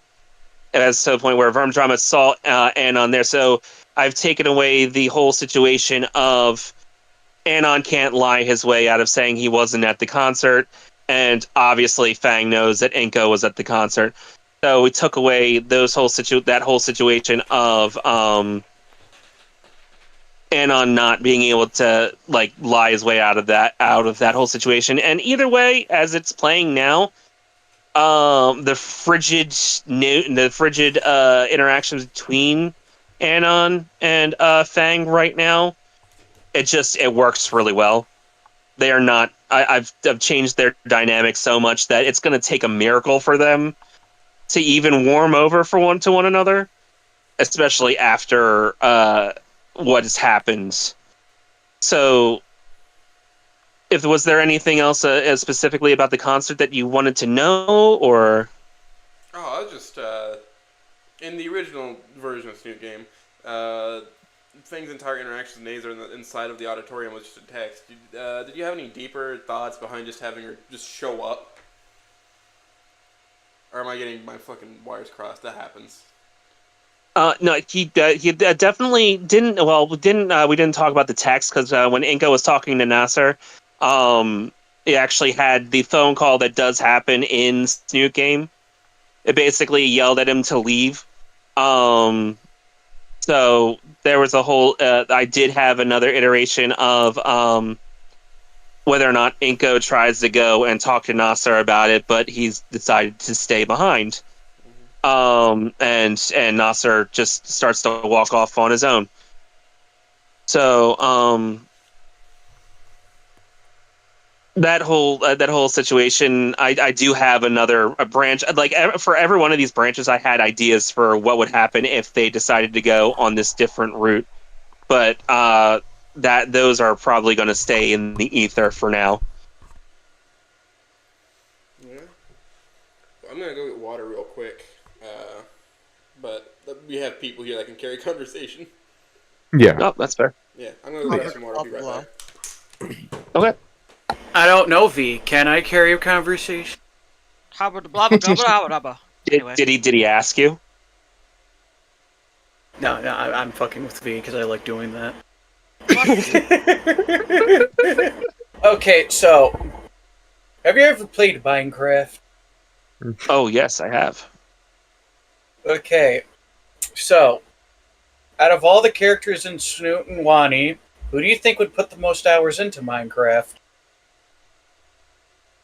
Who would I think? Yeah, no, Inko. But honestly, right now, I want to say because Inko would put in so much work into trying to make the most stylish house, the most stylish mine imaginable. He would go out and make sure he gets all of the diamond, all of the different materials to make shit look sparkly. While Anon would just fucking grief him. Gotta make the perfect shot. Oh my gosh. Absolutely. Yeah, no, Anon would just be strictly griefer. He wouldn't build anything. He would just be there. If he had command controls, if he was able to turn himself invisible, he would just be there just to fuck with Inko. Irreparably. Yo, where's my diamonds? Yo, customers, Exactly. diamonds. No, you don't. You see, Anon would gaslight Inko into playing on his server. Oh yeah. Oh yeah. Oh yeah. No. The problem is, Inko is definitely impressionable. Come on, cousin bonding. Come on, get on my server. Absolutely. Okay, weird family bonding? Well, here's the weirder part. Does Inko play JavaScript or Bedrock? Bedrock has accessibility. This is where that comes into play. Oh, Anon is Java. Inko would be Bedrock, dog. Yeah, no, that's it. Because Inko would need all the hand holding he can. And Anon would be able to put in all the mods to make sure that Inko has a hell of a time. Oh yeah. Cave dweller. Not the Yellow of the Mods pack, I hope. Something homebrew. Oh yeah, no, something absolutely. I feel like Anon would be able to at least program a mod pack himself. Oh, for sure. And one just yeah. I feel like if you can build a railgun from scratch, you can make a mod pack for Minecraft. Oh yeah, no. Hold on. Are you ready for the biggest insult to Inko as a character? Inko would be dumb enough schmuck to actually pay for mine coins. Oh my god, 100%. he would. He would. Absolutely. Yes. Absolutely go full force into that. I love Inko, honestly, to be fair. I'll say it right now. I played Wani before I played Snoot. I loved Inko a whole lot more than Anon, but dear God, you cannot leave him alone. You have to hold him on a short leash, because if you give him one of those prompts, he will run away with it and with the wrong idea in mind. Yeah. That buys like because little development, stocks. like almost little to no development, Inko pretty much believes, oh, I know what I'm doing. Oh my god, is this bullying? As Olivia's on the ground and Mia is just poking her with a stick. Oh my god, E3 Inko, he's like, oh shit, I've been fucked over. Now I'm angry. Now I'm angry. I have Psycho. Unending rage for this situation. Anyway, watch us drive. Funnily enough, E3 was my first ending for Wani too, so that was like I enjoyed that. Hey, same here. I played Snoot game when it came out, but I was never on 4chan until like really recently. Mm. I'll say this right now. I played iFunny. Which I played is arguably worse. To be. Go ahead. No, go ahead. All right. I honestly, I played Wani only because of TikTok. I was spoiled to the E4 dance. Yeah, Damn. happened. That's how I knew that Wani was coming out, was somebody spoiled the dance. Yeah, so, but I went there and I was like, you know what? I like Olivia's design. I love her a lot. And I Yeah. wanted to play the game, and oh my god, Olivia is like literally me, sort of. Like, oh my god, she's a nerd and she likes to play video games, and well, I can't paint, but hey. But I thought the dance looked cute, and I saw the caveman on like Watermark or whatever. I'm like, I know these guys. yeah, He's here. I know who these are. They made another one. It's on Steam. I don't have to do the scary shit to get it. That was funny. To get it, dog. Oh, yeah. That was funny because if you don't know what you're doing, then like the Snoot game website looks kind of strange. It's like it does. It really does. Now, like It's as a the gunner, first time you I've give had them it. Ethereum, and I'm just like, no. And you scroll down a little bit. It's like, oh, I see. It's download link. Yeah. yeah. I actually played Snoot game on my phone, which apparently a couple people didn't know that you could actually play it on your phone. It is a pain in the ass to mod. Yeah, You know what? I did find that out. Funnily enough, the first mod that I put on was the Trish mod, and I realized putting everything through every single the pathing. I didn't understand because of mods for a Snoot game on Android. I've learned how to do pathing properly because of this damn thing. It's just I just like dragging them into a folder and going. Yeah, that's what I thought it was supposed to do, and then all of a sudden, none of the backgrounds were connecting, and I realized, oh shit, you have to edit the names of the folders, and that was just fucking annoying. Yeah, it's also because of the way how Android likes to handle everything. Trust Your Colors demo yet? Yes, I have. Yes, and I also playing it and saw the Sage jump scare. Yeah, no, I was scared of that, and then the whole concert with Demon Stella, like, oh, I remember this because I read the comic before I read the mod. English saved in my computer right now. I haven't read it yet. Oh yeah, so but honestly, I'd forgotten about that whole thing. So when that popped up in the mod, like, oh shit, okay, all right, click, all right, it's not going away. It's not going. Go away, please. It's not going away. They didn't translate laughs. No, they didn't. I will explain what I mean. They use AJ for laughter because because it's ha. Yeah, they don't use a hard J sound like we do because the J becomes an A. Like in it becomes Kohonudo. Kahanudo. Kohonudo. Fucking awesome. Nah, but it definitely is a good demo. I'm looking forward to them continuing it, and I will keep on with the comic as it comes out because, it's good. I have Kodron on here. He's doing the heart of the cars. I need to poke him with a stick to make see what he's doing. He's in there. Actually, in the server, let's get his actual name correctly. It's some Japanese food. Something in Japanese.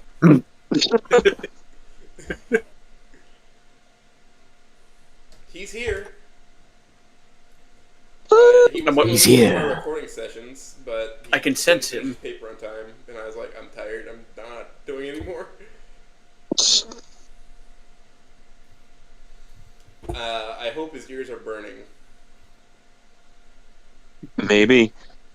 I hope his ears are burning. Also, should we shout out to Iron Will just to make sure if he's watching to say shut the fuck up? At him and bring him in. Yes. Drag him in here. Read Iron's fic.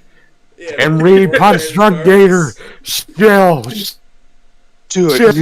Chill. You should check out Kevin Jorg's artworks. Give him like $20 at least. Oh, that reminds me. I actually commissioned Roach because of last night's stream. We may be having some Stella goodness after Saturday. Oh boy!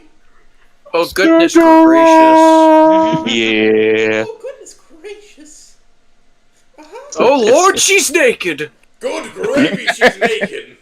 No. Not that kind of treat, dog. Not that kind of treat.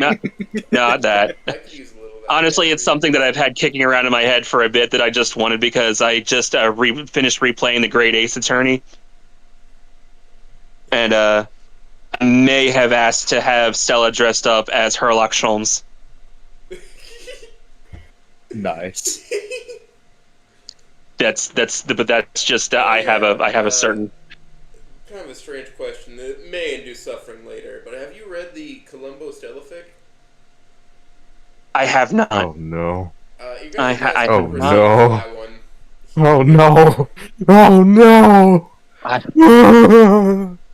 Yeah, I've heard of it. Just like I heard telltale of just got a hold of somebody giving me the fic Alone Together again, and I'm sad.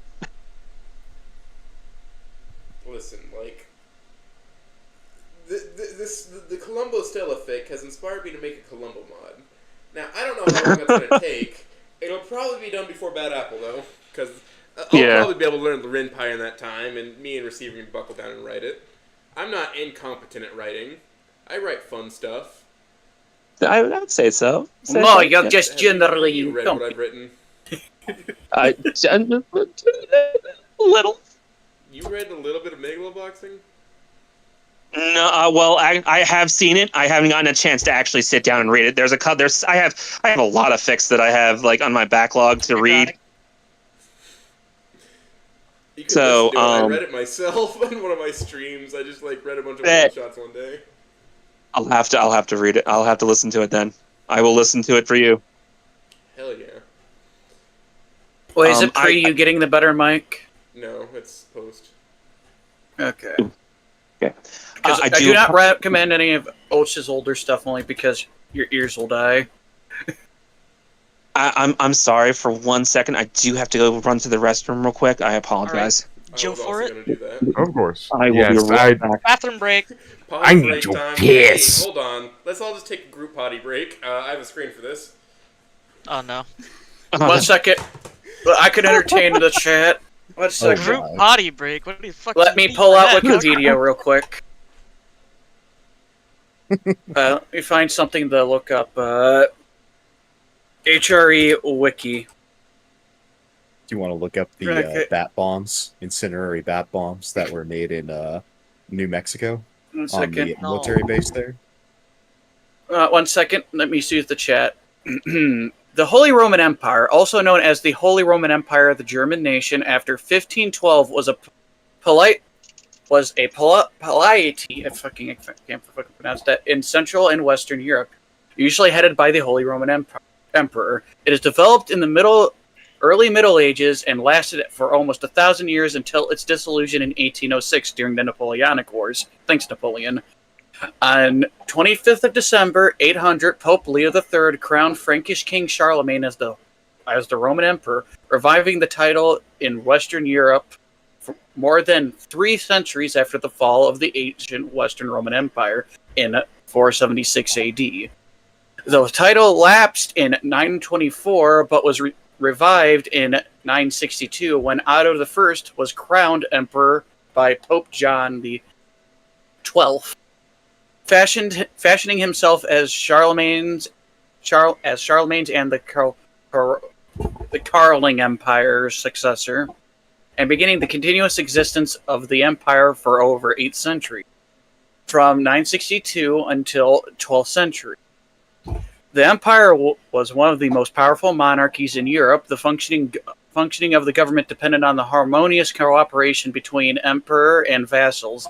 This harmony was disturbed during the Stalian period. The empire reached the apex of a territorial expansion and power under House Hohenstaufen in the mid-13th century, but the overextension of its power led to a partial collapse. Scholars generally describe an evolution of the institutions and principles constituting the empire and gradual development of the imperial role. While the office of the emperor had been reestablished, the exact term of his realm as the Holy Roman Empire was not used until the 13th century, although the emperor's theoretical legitimacy from the beginning rested on the concept of the Translatio Imperii, that he held supreme power inherited from the ancient emperors of Rome. Nevertheless, in the Holy Roman Empire, the imperial office was traditionally elected by the mostly German prince-electors. In theory and diplomacy, the emperors were considered the first among equals of all Europe's Catholic monarchs. A process of imperial reform in the late 15th and early 16th century transformed the empire, creating a set of institutions which endured until its final demise in the 19th century. According to historians Thomas Bradley Jr., and the empire after the imperial reform was a political body of I'm going to finish the paragraph, that's all. Political body of remarkable longevity and stability, and resembled in some respects the monarchical polities of Europe's western tier. That's fucking bad. And another loosely integrated elective polities of Eastern Central Europe. The new corporate German nation, instead of simply obeying the emperor, negotiated with him. On the 6th of August, 1806, Emperor Francis II abdicated and formally dissolved the empire following the creation the months before by the French Emperor Napoleon of the Confederation of the Rhine, a confederation of German client states loyal not to the Holy Roman Empire, but to France. There you go, that's your slightly shitty red Holy Roman Empire start in Wikipedia. I can't believe somebody asked me a history question. No, nobody asked a history question. I said, damn it, I'm going to read it for Jack Pass. Oh, well, thank you. I appreciate that. Man. Now you can mark it as educational. Yeah. Yeah, there you go. Yeah. Get all those tags. I was very educated. Yes. All right, there we go. Name Dog, Okay, you are we ready? Videos? That shit's scary. I don't know how to use a computer. Oh no! All right, are we ready to move on to Killer Queen? The questions, you mean? Yeah. I guess I should ask with the question I have. Are you specifically referencing the song Killer Queen? Or just the concepts that people always come up with for Killer Queen? Because it was a concept long before they made a song about it. Oh yeah, no. Honestly, I will say that there was a little bit of the JoJo reference with the explosions, but considering this is E1 Wani. E1 is referred to as the killer ending. Yeah, and I think in files too. Yeah, in the files it's known as the killer ending. And then I was considering the way that Mia kind of carries herself. She carries herself as if she is queen bitch, queen of everything around her. Everybody around her is subject to what she wants. So in essence, it was a pairing of Inko the killer and Mia the queen, and Killer Queen was a good conglomeration of that. But now you gotta listen to some fucking 80s power ballads. Oh yeah, no, absolutely. You know what? If yes, please. I'm not gonna get this turn played, man. Killer Queen, Dyson Lobugan, bites the Dutsto. Shit. You know, Why a is lot better than I could do. so long? Kono bon mira, and those take day, no Christmas. My name is Yoshikage Kira. I'm 36 years old. I live in the villa sector of Morio. I work for Kameu department stores. I don't smoke, though I occasionally drink. And I get home, but I'm not gonna fucking finish that bit. Anyways, on to the questions again. All right, first question. Inko's mental state. Yeah, that is the question, isn't it?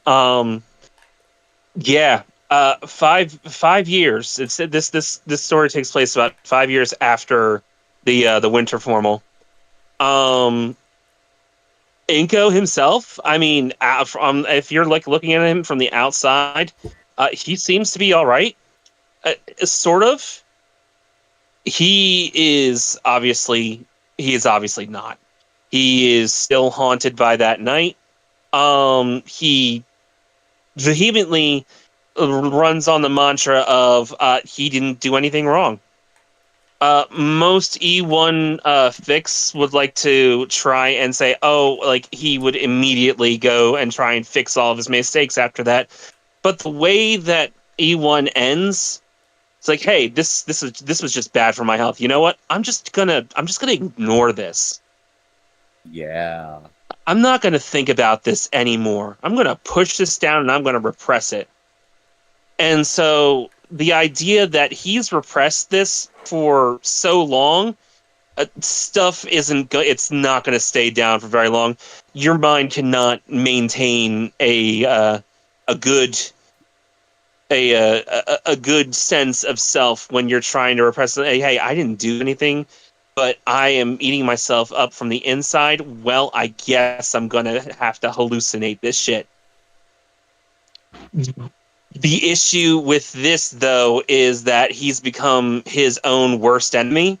Anytime he gets close to possibly having a good time, his brain reminds him, hey, you aren't worthy of a good time.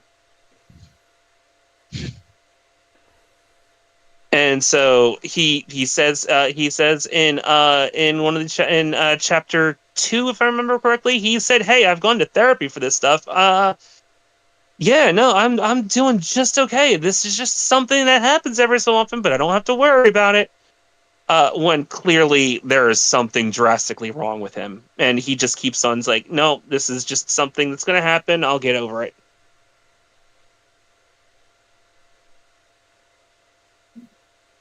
Just trying to do the male coping mechanism. Essentially, yeah, punch listen, it. Punch it down, I'll push it down, and eventually I'll die. Essentially, I but can sleep when I'm dead. Exactly. That or shoot up a Walmart. Oh, God. See, that's the best part about it. He obviously has a lot of aggression that is building up in the background. He may say he's fine, but he's very clearly not. I'm sure you're building up specifically to an explosion for him.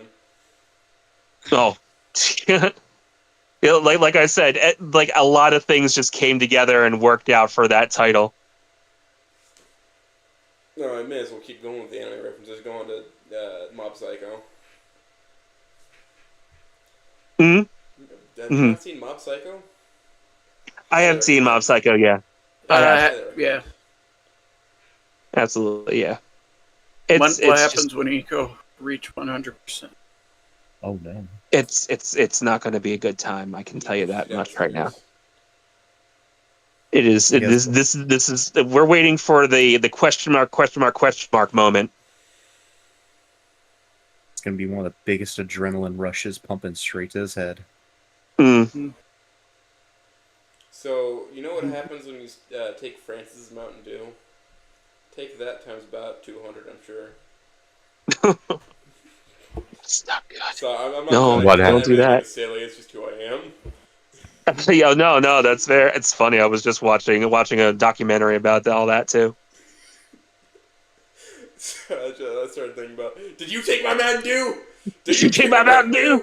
Let me smell your breath. Onward. You got Mountain Dew on you. I smell Mountain Dew. Put that dew on that Mountain Dew. Dew.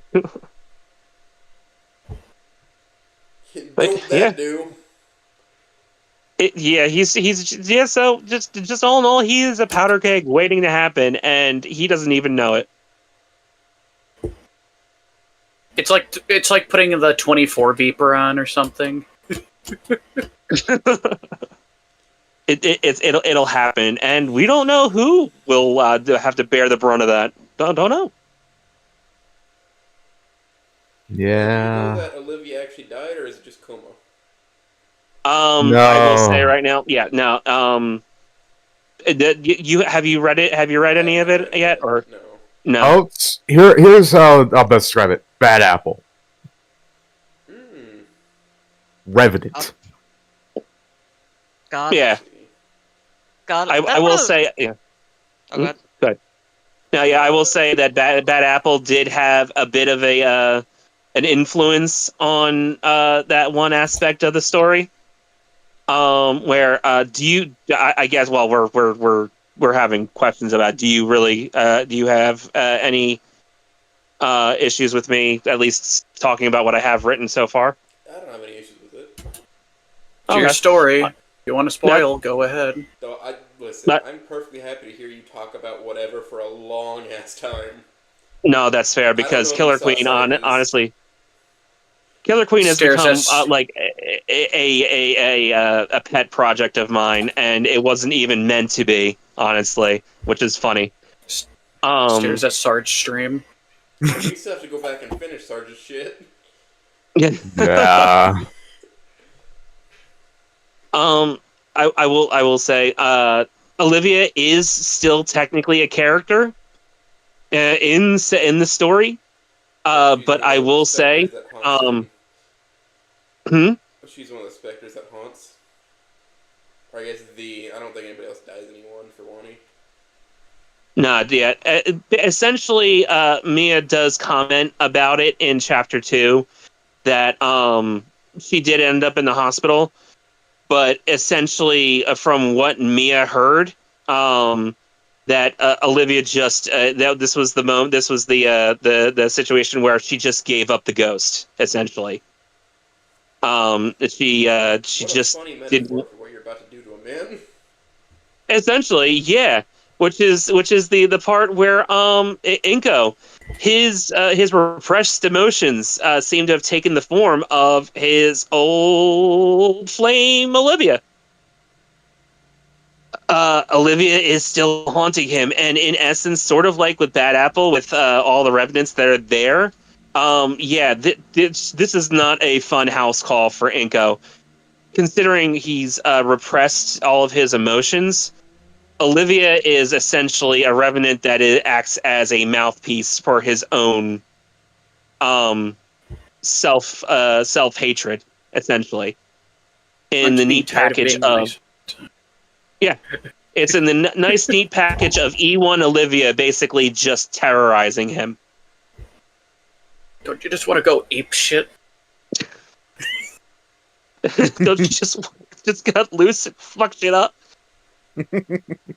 She I will say I've put up a couple of like if you haven't read it there was a couple like the first preview that I put up in the thing where it was Inko is looking through a camera and all of a sudden he sees the stairwell and sees Olivia down at the bottom of the stairwell, but all of a sudden her body just starts to bend backward in half. You can hear the bones audibly crack. She looks at him and basically says one of the last things that she says to him, "I hate you," and then becomes basically a quadrupedal skittering creature that comes up and tries to attack him. The Grudge. Oh my Yeah, goodness. essentially the Grudge. Yeah. That's one of the more visceral moments. It runs the gambit from basically trying to scare the living shit out of him to just Olivia being in her wheelchair, just going around and verbally abusing him. It's just so much so that they have constant back and forth, and you can see the anger that Inko has been harboring for a long time. Just sometimes eke out, and he is having the time of it when he is just trying to live his new career as essentially a picture people studio. Oh, there's a demon inside. Which Yeah. This sounds like fun. It is touted as an Inko Miafic. It is. I have that already set up. And Mia is definitely a character there as well in her own sense, but Squidward vault moment. I can guarantee you this. Yeah. I'm sorry. I missed what you. I missed what you said. That was the problem. I'm not gonna have a Squidward vault moment. I know that for sure. Nah. You know what I mean. Maybe. There's an old reference. No. No, you don't know that? Where he sneaks into the patty vault? Well, yeah, when he has all the Krabby Patties. Yeah. He Yeah. explodes? And he explodes. Yeah. No. It's gonna be some type of an explosion. Don't know when. Don't know where. But yeah. Oh, I said I'm not gonna have that. Oh no. I don't think so. Inko the Unabomber. Mm-mm. Oh, Thor's no. already in Wani. I know. I know. is. I'm making Actually, a joke. no, he doesn't become the Unabomber because he has his mouse wife. He Yeah, actually good had. He finally was like, I found somebody that won't insult me for my work. He has his mouse wife, so he's happy. I will say that everything that's happening will have a reason. Will have a point to it. Right now, it seems like, especially the Mia chapter, the second chapter seems to be a bit of a trip. There is a reason for it. I promise. Yeah. That's one where I actually had to put I felt like I had to put a trigger warning in it just because of that one scene. That scene. Yeah. That one's it's not great. It's not good. That Th- gives this- you a taste of what Inko could be capable of, and it ain't pretty. Mm-mm. No, it's not Yeah. great. But yeah, Mia's going through her own shit. She's able to mask it a lot better. But there she definitely has something underlying that isn't exactly explained because, well, Mia didn't have any type of coverage for anyone. So that's actually something that I've written for myself, that she is dealing with her own type of tragic shit in the background. Yeah, I've But- seen many different takes on Mia having like her problems. Yeah. Bitch finally feeling regret. Okay. Possibly. I know. Everything catches There's- up to everyone eventually. Yeah. Yeah. I will say it's Mia definitely has a more provocative sort of side to her now. And especially in chapter 3, which is affectionately called "Creeps with Camera," creep with a camera. Where it's essentially the first few chapters are about a photo shoot that Mia is in because there's some type of magazine article going on about her family, because I made it so that way she's actually the one of the daughters of the governor of Volcadera, and they are doing some type of celebration article. It just gave Mia the chance to be as provocative as possible for these pictures. Don't know the ramifications of what's going to happen, but Inko is very creepy. I've written him to be very creepy, very angry, and very just all around a not likable person, honestly. Very down bad. Feel like yeah. Chambers would still defend him. I'm gonna be honest. I don't even think Explain Chambers it. will like this one, Co. Yeah, I've written this Wonko to be as unlikable as possible, and only because I have a deep-seated hatred for Wonko. Chambers would still find a way to like him. No. No, I'm not. No, he wouldn't. No, he would not. Look at Jack. I'll hand him Killer Queen tomorrow, and we'll get his opinion on this one, Co. I guarantee you, he's not going to like it. The only thing that I actually truly feel terrible about is who is the other side of the coin that I've introduced, and I feel terrible about doing it, all the while enjoying the hell out of it. It's a really weird situation. There is another character in there, Talia, who is the GVH actual sister of Trish, who acts as another love interest as opposed to Mia of sorts. This takes place. This takes place about 9 years after Snoot game, So she's about 19 now, and she works as the receptionist of this this photo studio that Inka works at. And they seem to have a nice rapport between one another. And she seems to have a bit of a thing for Inko. But that's a whole situation that you need the ray of sunshine there for a little bit. You can't be doom and gloom all times. But yeah, Killer Queen is definitely something that I did not foresee actually writing until I had a conversation with Magic Man on the actual on the server, and just a throwaway line is saying, "Hey, we need more Inko and Miafic," and I'm like, okay, just as a joke, just as a little funny prank, I'll say, you know what, fine, I'll make an E1 fic about this, and. And then I'm 4 chapters into it, and I don't know what I'm doing with my life. We fall into this trap sometimes. Yeah. But what's important to remember is we need to have fun. I don't know I never do what I was doing with my life. I just know I show up to work, think about creative pursuits when you shut your mind off making hangers all day. Yep. So true. It's weird. Hey, Muggy and said he knew that you were eventually going to break her heart. Oh yeah. Oh yeah, for sure. Oh man. I feel so bad because I brought this pure girl into this whole mess, and I'm laughing all the way to the end. Like she doesn't know she's walking into a minefield. No, that's the worst part. It's like you want to say no. It's like she's one of those characters who's like, no, don't do this, don't do it. Yeah, don't go behind the curtain. You don't want to know don't what's do happening. This. And I have to say, it's from where it is now, where it's left. If you've read the 4th chapter, that's just kids play for what I have planned. Yeah. The last note I have on this is things are going to get worse. Oh, cool. This man in here. Are you saying that he's burning?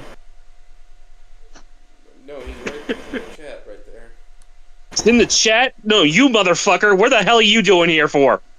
You fucker, you made me read Rosa's gracious diary. That's got a bone to pick you over that.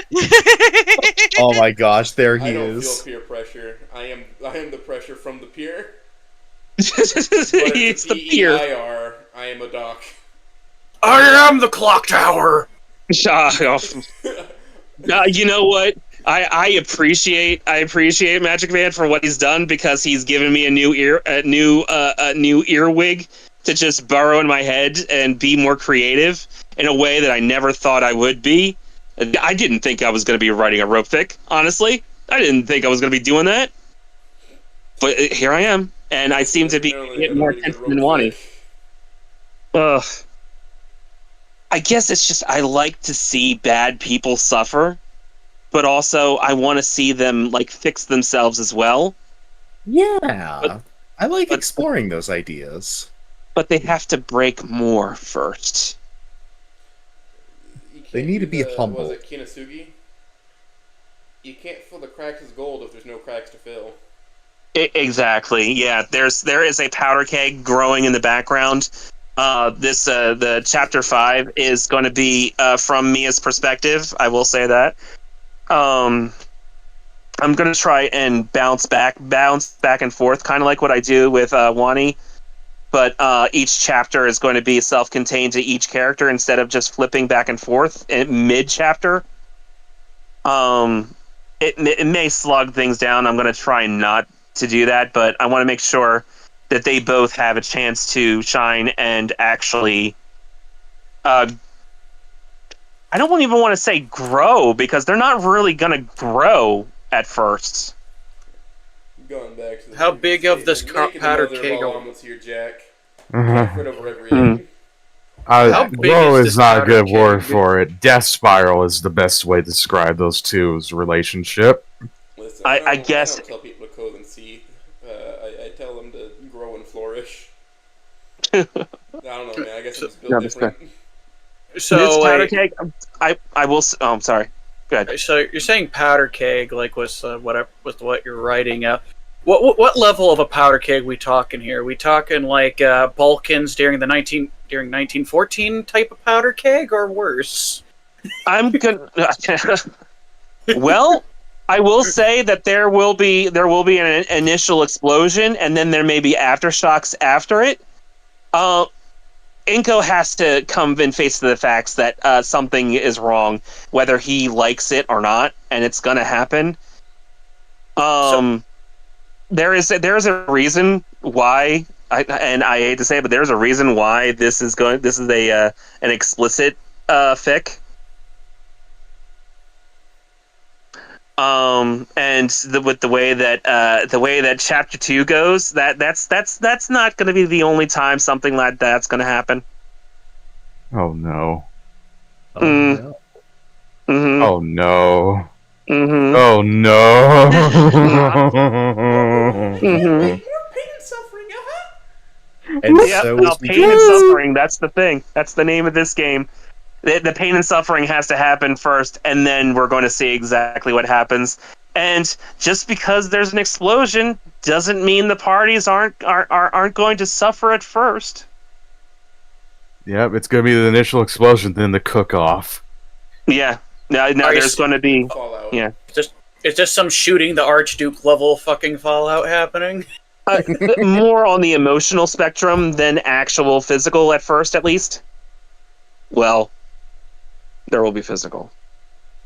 I mean, yeah, you have Mia. Yeah, Yeah. it's kind of Very expected physical at some person. point. Oh yeah. Let's just say that Inko needs a new coping mechanism. I'll just take up smoking. It's fun. Yeah, smoking. Yeah. Yeah. That's what my dad did. That's Fun. that's true. No, that's good. Some of us smoke, and then some of us do other things. Oh no. Start injecting pure fucking morphine into their veins. Give me that cocaine, Yeah. baby. Nah, I'm all about that fent life. Give me that yayo. Don't you know touching your grandma that will kill you, Jack? I'm immune. Oh. Well, Yeah, well, then it doesn't People really like do their- any effect then, he does it. Yeah. people like their cope fix for all the bad endings. I prefer to call this an anti-cope fic. Yeah, that's a robot. No, this you is see, leaning into it. anti-cope fic. You make an E3 fic, and Anon has a PTSD attack and murders both Fang and Amber. I think We that's- bringing this up Oh, no. again? Yeah. I love ruining people's with that fucking image. That's all. No. Funnily enough, Amber actually shows up in chapter 4. Ah. Yeah, that was actually going to lead into one of my questions. Redhead fan? Yes. Well, I will say right now that she. I do, as much as I do abhor GVH, I do fuck with red-haired Fang. At least for right now, she is silver-haired here, but Amber definitely did inherit her mother's hair color. Oh lord. So she's I just can a already little hear- fiery redhead. I hear the salt. I'm already. I don't know how a redhead comes from two non-redheads. I don't know. Fuck. Yeah, You get both have to carry the recessive gene. Yeah, And that's- Anon doesn't that's have what hair. and blonde. Yeah. But you can get redheads from So who? any combination. If they have the recessive gene. Yep, Or if you Mm. have a fucking wild thing like what I got going on, where I have red and brown mixed together. Well, yeah, no, However, that's what no, it is. there's just streaks of red in my facial hair. No, she has red hair with the brown highlights, kind of like the picture of Fang in GVH. But I don't know. I kind of like Amber with red hair and amber eyes. I don't know. That's just it kind of looks cute to me. All right. That let's, was honestly just a selfish pick on myself too. Why don't you go hand that idea off to the Amber expert Iggy and see what he says. See if he shoots you or not. Well, to be fair, I did share to Iggy, a couple of the amber portions of that without the rest of the stuff, just to see how he liked it. He seems to like it. Yeah, but did you hear the red hair part? Now you see, I don't know if I don't remember if I shared that she has red hair. Uh oh. Well, let's see if you should let him know and see if he kills you. I should. He But that's later. He did. No, well, yeah. He did have an issue with how I wrote about the chicken nugget smock that she has, but only because I showed him a portion of the story where I was just being flowery with the explanation of what she had, because I called it chicken nugget protection. Because in that scene, Amber is getting a haircut from Trish, so she's wearing a smock that has chicken nugget patterns that Trish found for her. Not even Dino Nugget, it's Chicken Nugget. Exactly. Yeah, Well, no, I meant Dino Nugget. That was because my the whole fault. thing is like calling like the nickname for little Amber is Little Nugget. Yeah, Trish has called her little trilobite. Has called her just a little pain in the ass names because she's the aunt and she's allowed to call her whatever she wants. Yes, fucking monkey with scales. Hey, you know what? She's trying. She's actually trying very desperately. Is slipping constantly, but does instead just says human, or she like ever so often lets Skinny slip just up to the foot of SK, and then corrects herself. She's So trying this to is- suppress her power levels.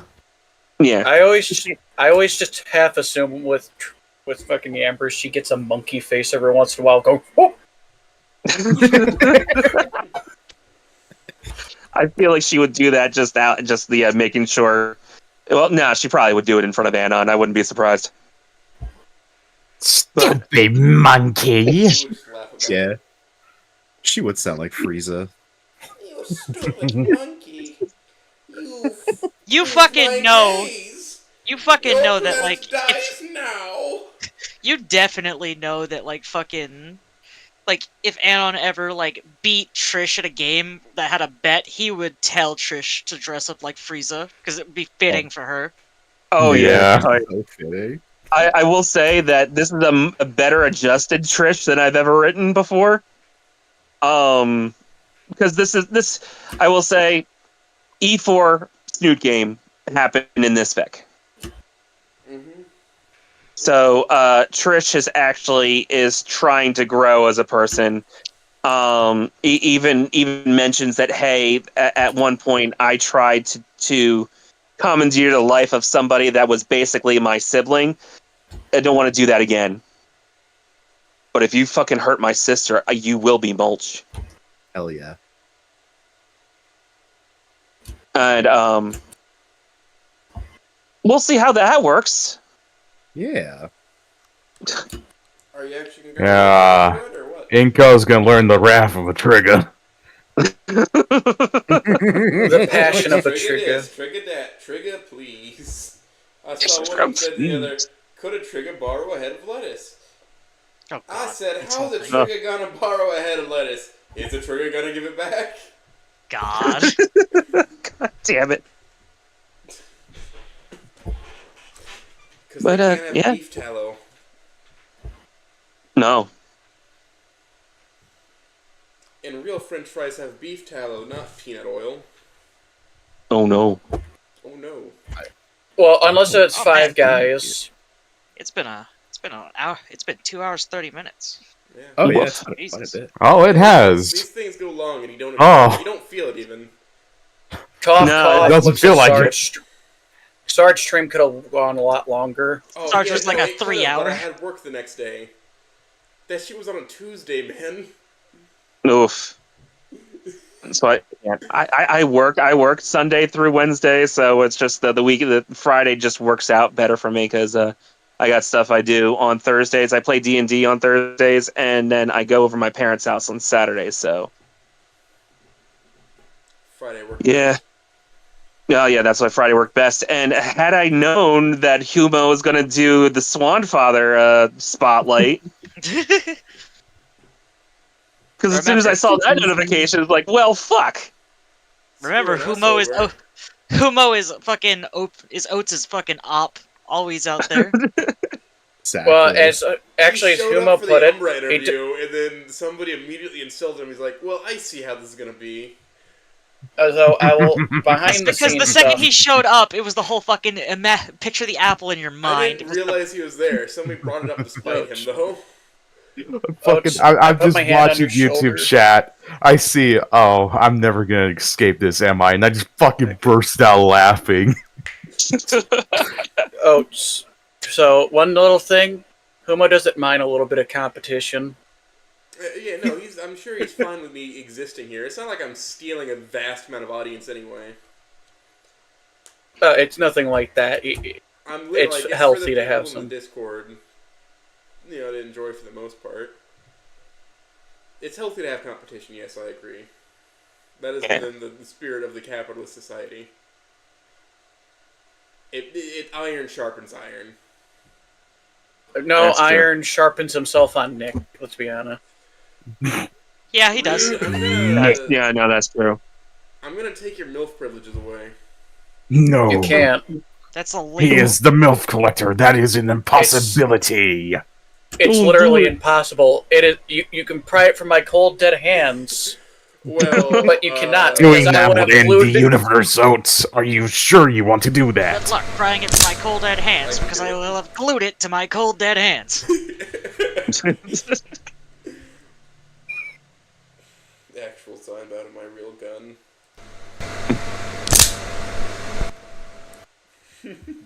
Oates, you better calm down. No? Reed wants milfies. You get to have milfies. MILFs have changed. Oh, listen, there's one other thing I wanted to ask you about. Oates Bama blew up my Alright, is fucking there anything house. left on that sheet, or is this just yapping now? Yeah, it's Let's see. Unless you want to get into the brass tacks of that one part in Chapter 2 of Mia's dream.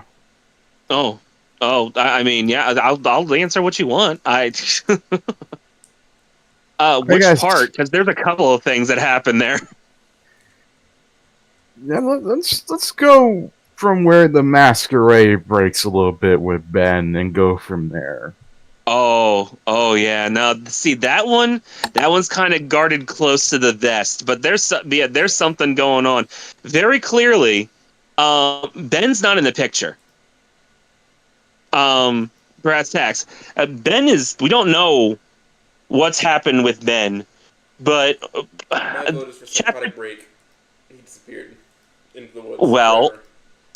Chapter 2, I will say, Chapter 2, Oh, Miss Moretti, basically it's a playoff of Oh, Miss Halford. Only because I really like Oh, Miss Halford's, the music. I like the song, as it's just the slower, sadder version of Green Spectre. It fits this one very well. That whole initial scene, it takes place in the Olivia's speech during E1 from Mia's perspective. After everything is said and done, Ben basically calms everything down, lets everybody go to go get their rides and everything, and then Mia, as she's about to go out to snoop on where Olivia has run off to, Ben stops her. And something interesting happens. Mia goes and says, "Hey, yeah, you had a great speech." And then Ben says a few choice words, and all of a sudden, .exes himself. Ah. Har har har har. Executed. Oh no, the Ben crypto miner activated. He's done gone EXP'd himself. Oh no, Ben activated youreanidiot.com. Anyways, back to it. But yeah, back to it. From what she can see, that this is the way that the chapter's written seems like it's just the whole winter formal scene from Mia's perspective. But then Ben all of a sudden has no eyes and is all of a sudden just belching up blood right in front of Mia. Mia, who had a punch cup, it falls and punch and blood all of a sudden start mixing around her shoes, and then she blinks, and then everything's normal. Ben looks at her like, "Are you okay?" And let's just say that something has happened with Ben and Mia. Even Inko at some point in chapter 3 broaches the subject of Ben, and it actually kind of cracks her own acting mask of sorts at that scene. Something happened, and we don't know what happened. You want to know? But it was enough. Good. You want to know what that gives me? What?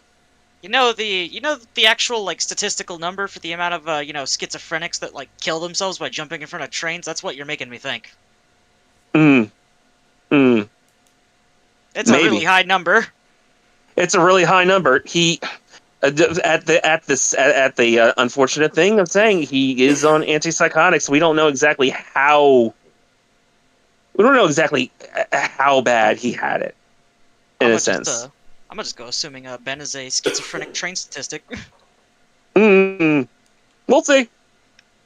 Have that in your mind. Go ahead and have that play around there for a little bit. Oh no! Ben turned into a COVID statistic. Oh no!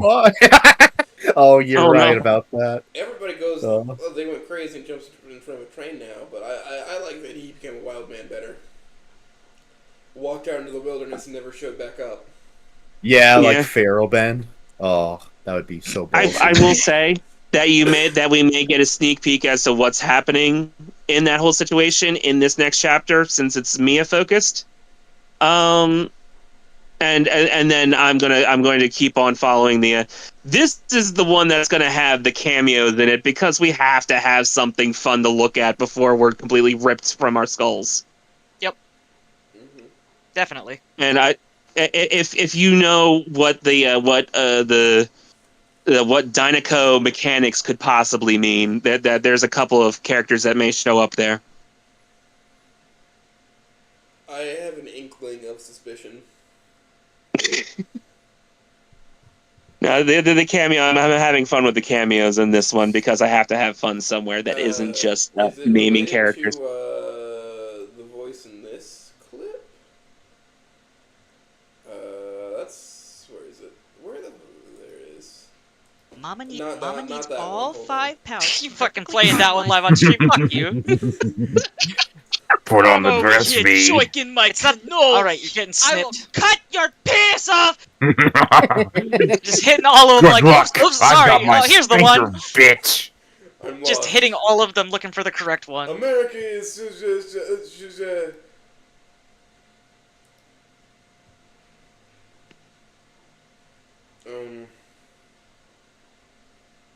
eBay.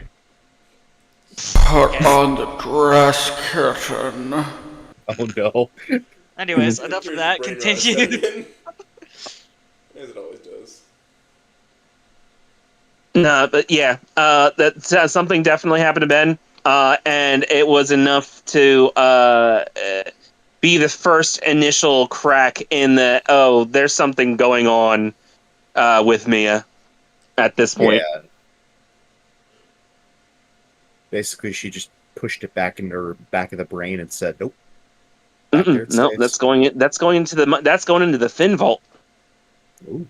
Oh boy. You're just making me also think of, the E4 fucking hit. She just eventually just hit him.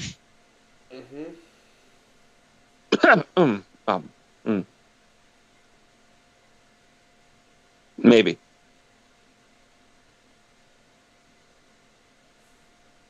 But yeah. Besides that, yeah, that's the other portion of her said dream is also another powerful look into exactly where Mia's headspace is. It's not fun. No, it's not. That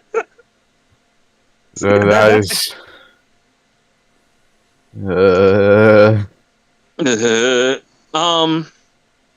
Stop. Fuck it. Yeah, no. It isn't. It's implied that Mia has possibly watched the entire scene above at the top of the stairwell. And then something else happens after. And it's just I don't know. I don't want to say much more, only because hey, this is YouTube, and I don't want to say much more about that situation. Magic Man is over here asking you to talk about Inko saying what happened to Livy in Chapter 4.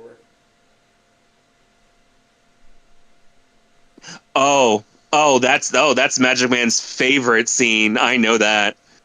Yeah. Let's just say that there are certain things that that set certain circumstances off for his hallucinations. So much so that certain memories could possibly be perverted by his own self-hatred of himself. When I'll say it, Chapter 4, Talia and Inko have their coffee date that they were talking about. And she proceeds to ask him if he had any girlfriends in high school, which precedes the scene that right before the scene in the lunchroom, right before Olivia is called to the office to hear about Yatakan, the whole the novelty dinosaur head. It definitely it's definitely a different scene in Inko's head now, where to the point where it becomes a feeding frenzy for two different characters. And Inko saying that basically that they are free, they can't be pulled down by her any longer. I didn't really describe said scene. I feel like people can draw exactly what was going on. Needless to say, Damien and then Liz at some point definitely broke herbivore protocols. Oh no! She ate the meat. And that follows into the line of what happens at the end of the chapter when Inko is in his car, and Olivia is just there. She goes, "Oh, well, that happened." And it's very clear.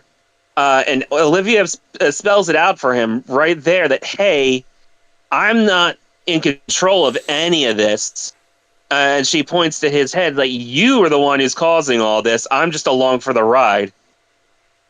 And unfortunately, it seems like that even though this Olivia that's constantly haunting him, she seems to be a prisoner as well to his own devices. There's just even more deeper problems that are happening in there, which produces to the powder keg that's soon to blow. But yeah, none of the happy-go-lucky scenes that happen in the game are free from this perversion. Damn. I had a really tough time writing that scene too. I even told Magic Man while I was writing it, I had to sit back for a second and go, what the fuck am I doing? But yeah. Sounds like some tough shit. It is. Yeah, it makes sense. Like, fucking, if you feel like guilty, yeah, all of your good memories are just tainted. Yeah. Like it just takes over, kind of like a virus. It's something similar. It's like something similar with Fang. Yeah. Good memories were pretty much forgotten. It's just my fault. Unlike, it's not a regular pool, it's now a pool full of blood. No. It also brings to the point where I even emphasized, hey, this is a red Parasaurus head novelty toy, just to drive that point home. Inko recognized it, but he's also still trying to repress everything and blame everything on this Olivia that keeps on popping up. So he's out to blame everybody else but himself. Yeah, as that is what Wonko is very good at. Like, that's his profession. Yeah. There was. Now, I have one question. Do you plan on actually giving redemption to Inko, or are you planning on actually doing something entirely different? I guess in my plan, when I was first thinking about this, I do. I even mentioned it before. You have to break them down before you can build them back up. There will be some sort of better outcome, but we need to get down and dirty into the dirt because Inko is at this point not facing any of his problems. He's pushing them down. He is focused on his job. He is very bitter that he hasn't been able to do what he wants to do with his photography. He feels bitterness to his boss, Jenna. Funnily enough, is based off of my wife's old pony OC, but is now an Oviraptor. I threw her in there for fun as Inko's boss, but All right. Have you thought of using a it's lesser love dinosaur, such as an Anseriminus? yeah. Listen, my knowledge of dinosaurs is very scant, and I am looking up different types of dinos just so that way I don't say, it's a Parasaurus, it's an Ankylosaurus, it's a Stegosaurus. Right. Yeah. So.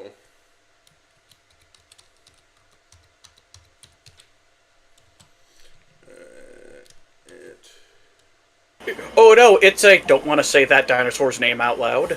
Oh, you the one with 500 teeth? It's no. Yeah, it's Nigerosaurus. You know, because Nigeria is where it's discovered. If you're just a kid if you believe like it's a different word. You're gonna look up what that is, and then you're just gonna be like, "Huh, I wonder why he gave me that." Anseriminus. Anseriminus. Well, yeah. What does that mean? What's that Greek for? Oh boy. Pick related. Sorry, completely unrelated. I've been playing unrelated with little no, did you get given like an ice cream cone or something? No, I've been playing Voice of the Void the whole time. I just found Maxwell. Oh, I've been playing EU4 the whole time. Man, I've been just focused on Hey, I've been listening this whole time, so I'm here. Yeah, no. Yeah, looking over my booklet, I think we've gone through every question. Nice. Woo! Well, there is one more thing. Life is pain. Well, wait. There is actually one joke question. So is Artiv gonna end up hating this Mia? No, you have to keep it. Oh, go ahead. No, at this point, he seems to be very avidly reading it and enjoying it. I don't think he's gonna hate this one. Here's the thing, Reed. Fucking Artiv will take Mia in any flavor. He will take like trad wife Mia. Keep that in mind. His dream Mia is the one that'll disembowel him. His dream Mia is any Mia because he'll just take Mia. He'll take Mia. I'll just take Stella. Stegosaurus. Oh, even bad bitch Stella? No. No, that one stays in the basement, dog. No, that bitch BTR Stella can stay in the basement. Listen, I don't feel proud of this, but I wasn't thinking clearly, and I did download the mod, and I feel awful doing it. Oh, you're in for a fucking Aussie, my friend. You're in for Aussie. a great. Yeah, I finished it. I did it.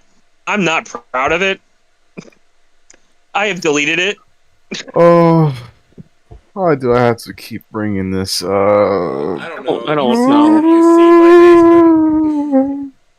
I don't want to talk about bad bitch Stella. Bad bitch. You know what I say? I agree with all Stella's oncoming. No, bad bitch Stella can go stay down in the basement. I'll take the wall. Or the fridge. You can get a snack from the fridge. I actually appreciate the fridge very much. You know, there is a timeline where Nostalgia Critic was actually complaining about Stella the Wall. There are a lot of jokes about that in other Snoot Team Discords. I'm gonna say this right now. What Oates fucking means by you can get a snack from the fridge is that you could get the wall to thin out and turn into the normal Stella. Get a snack from the fridge in Oates' fucking saying. Yeah. I mean, the Stella that we got in Snoot game is Beta Stella from GVH. So. Yeah, it's first pass Stella. That's not Beta Stella. The Beta Stella is blue. Yeah, first pass Stella is what we got, and she doesn't have like a fucking horse face. And she actually wears shoes. She doesn't look like a fucking Kroger commercial. Actually, Sierra, all versions of Stella in GVH development were not wearing shoes. The shoes are just a Snoot thing. Yeah, that's what I mean. She is superior because she actually wears shoes. It's not fucking... God, what the Nickelodeon fucker? What was his name again? Dan Schneider. Not Dan Schneider version. Rob Schneider stars as a There is carrot. one issue with Stella's sprite. It's her jorts look a little bit awkward because her legs are too skinny. Yeah. Too skinny for how short they appear on her. Or she does not have feathers. Those are supposed to be like a weird, large fucking scales that make no sense. She has tubercle scales, which means that they shouldn't stick out like that. So yeah, I am also a fan of this Stella right here too. So yeah. You posted the image in general or something? No, in voice chat. I don't have access to join, so I don't have access to fucking look at that chat. Wait, you don't? Wait a second. No, I don't have access to join this. I know what to do. Don't. That's incorrect. You are. No, I do not have access to join this room. I had to be dragged. Well, I apologize. I didn't know you weren't able to. I'm sorry. Oh. It's fine. Now I can see. Now you're a niche internet micro celebrity, V. Jesus fucking Christ. Wall human still. Jesus Christ. Steal their drip. I stole my girl's drip. How do I look? Perfect. Absolutely perfect. The girls! The girls, my beloved! Hold on, where's Stay gross with them Yeezys. Listen, I vibe with a little bit of a beak creature. There's the image. I found the image I was looking for. Copy image. She's expecting tongue. Oh my goodness. Here's one wall you'll never crawl. The fucking Spider-Man. Fucking. Hold on. Listen. This is a place with friends in it. Behold, tax documentation. Taxes. Yes. Yes, she's very responsible. Now, I keep asking. That's your waifu, but why are we filing joint together? Haha. How much came out of her? What came out of her income tax, though? What came out of her income tax? I told her we're buying a boat this year. That doesn't count. A new boat this year. How does is that a tax write-off? What are you doing? I'm just saying that's what we're getting on the refund. Oh, okay. So basically, Stella does not make enough money to actually be taxed on her income. That's the joke. Does Man, she I have can't believe Stella's on food stamps. Why would she do homie? Stego stamps. Stego stamps! Oh my god, Stego stamps. Don't.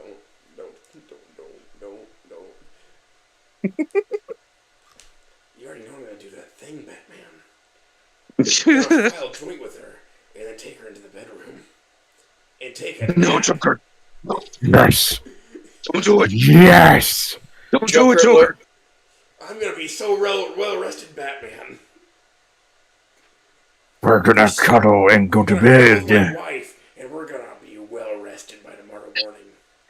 No, Then we're gonna Joker. go to church. Stop You having see, a wholesome life, Joker. You see, Batman, I'm gonna convert to Islam. I'm gonna have multiple wives. No, Joker. Praise Allah. Joker, don't do that. And then I gotta go to the optometrist because my glasses are Don't get the cracked. contact lenses. Joker. What?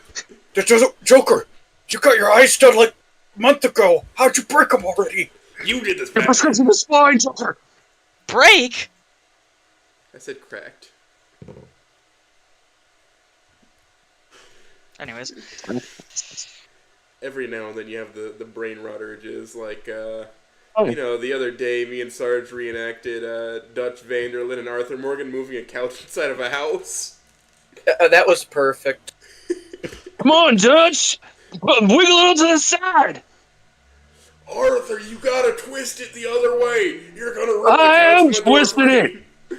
No, Oh, you're you have twisting to the wrong hold it at a way. 95-degree angle. I would have asked Grandpa to do it, but he kept saying he had lumbago. You mean Arthur, Uncle Dog? you gotta have it at a 45, and you gotta kind of hook it in.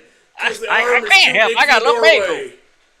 No, this isn't. We're not going to be able to make it to Tahiti this way, Dutch. Dutch, Trying to we're carry the settling entire down. Or Arthur, we're settling down. Carrying an entire couch to Tahiti. Exactly. It's like Arthur, the whole it's gang not is fitting sitting on on the the boat. couch. You gotta jiggle it. I am jiggling Arthur. What's going on, Dutch and Arthur? Shut the fuck up, John. Shut We're up. moving this fucking couch. It's like the whole gang is sitting on top of the couch too, while the Arthur Nah, is no, trying it's to move it. nah, bro. It's fucking Bill Williamson, fucking sitting his fat ass on it. He's not. He's not just sitting. He's sleeping. Yeah, he's Lenny! sleeping on that couch. Lenny. Lenny! I like how I can say Lenny and Lanny. It just means nothing. Lenny! In all honesty, maybe Arthur Morgan is the only person who could fix Lanny, and I'm saying Lanny. Have you seen my friend? Have you seen my friend Lanny? Yeah, not Lenny, just Lanny. We're just gonna start doing that. Have you seen my Where's wife, Lanny? Whoa! I miss her a lot. I have a cousin named Lanny. No, Have you seen- That's not in the server. He's like fucking 55 years old. I got some jelly beans. I got some jelly beans. You like jelly beans? We've got beans. I got beans. They're not really Mr. jelly. Morgan, I'm not doing all right, Mr. Morgan. No, John! John! That's not John. That's supposed to be Pearson. You know, I'm not doing okay, Mr. Morgan. My Alright. wife died. Was that literally everything on the fucking paper, We Sierra? got through the entire paper. Yes. And we're talking about Red Dead. Yes. Now it's all yap. It's all the fucking questions yap are now. Oh, done. yeah, This is we're at the real yap yap stream hours now. now. Oh yeah. The question I did comes- have a question, if that's okay. Yeah, go Or ahead. Yeah. Go for all right, so Shuhan, what kind of fics have you read and liked so far? That's I've read quite a few so far. I have, let's see, I'm gonna roll Rolodex of it. Bad Apple to start off with. That's an easy one. I'm reading the infamous one right now. That's knocking around. I'm up with the Healthy Heap and a Heather. Heap and help for the Heather. Love Chapter that. that's Fuck, I four remember. dropped. Ooh. Let's see what else. I'm reading Nothing Else Matters, the gender bent Fang one. All right. That's a good one. I've honestly I've been trying to read everything that pops up in the Share Your Stories thread only because I've enjoyed basically almost everything that's in there. I've kind of stayed away from Tory game, and I want wait for to. completion? Yeah, honestly, that's what I did with Pirate Princess Volcano High. Now that that's done, I'm going to shotgun that one. Oh, just one giant fucking binge. Yeah, just one big binge. Once I saw that he said he was going to be done with it soon, I was like, okay, you know what? I'll hold off on that. I'm you were planning considering on. it just before. All right. No, I'm sorry. Go ahead. I'm planning on reading Blind Bonds by Ace. Have you read Starman Super's Bonds? No. It's very good, actually. No, I haven't. Which? Glowing review. What was that? All in the Cards? Was that? All in the Cards was voted Pond's work, and I really fucking enjoyed that. Yeah, no. Bond's work is amazing. I haven't started Heaping Helping of Heather yet. I'll wait till it gets at least one more chapter. It's cute. It is adorable. Drawing a scene from it. Oh, that's nice. I'm right now reading Trojan Horse of Destiny. I might have butchered that. And I'm also reading I Want to Kiss That Snoot by Receiver K. Which Receiver's in here. Yeah, so I server, and I talk to him about Columba every now and then. So I'm kind of weird because when I looked up Tory game, it recommended that I first read I Want to Kiss That Snoot by Receiver K. So I just followed that order. And that's kind of what I've been doing. And now I hear that there's Wani Snoot that exists and it's out there by you. And I'm like, does that somehow maybe not connects with those two other stories? But no, it doesn't. Okay, perfect. To be fair, when I named that, I named it, and then I went on to see that there was something similar to that. I'm like, oh fuck. Yeah. All right. Well. Speaking of Heaping Helping of Heather, that did just get an update today. Yeah, it got an update. Oh, baby! I gotta go. I gotta get out of here. Heather, you gotta go. I'm gonna get out of here. No. I'm making a joke, but I will fucking immediately just start scarfing that fine dining down the second we're out of here. Yeah, no. I didn't know that I was going to love Heather as much as I did after reading this, so... Heather's always been nice. Yeah. Oh, yeah. Need more Heather content, honestly. We really do. Honestly, I've been Judy and schizopilled. More fuck-eyed farm girl, for the love of God. Oh, yeah. Absolutely. When I first saw her, I was like, oh, okay, what is this? When I was playing through Puppet Pals. But now I realize, she's awesome. I don't know what was wrong with me. Have you ever read What the Fuck Fang? Oh, that one got a new one recently, too. Yeah, no, I haven't. I've heard tales of it, though. It's got the anon / question marks tag, so it doesn't even know who they're gonna throw it in on yet. I'll bet.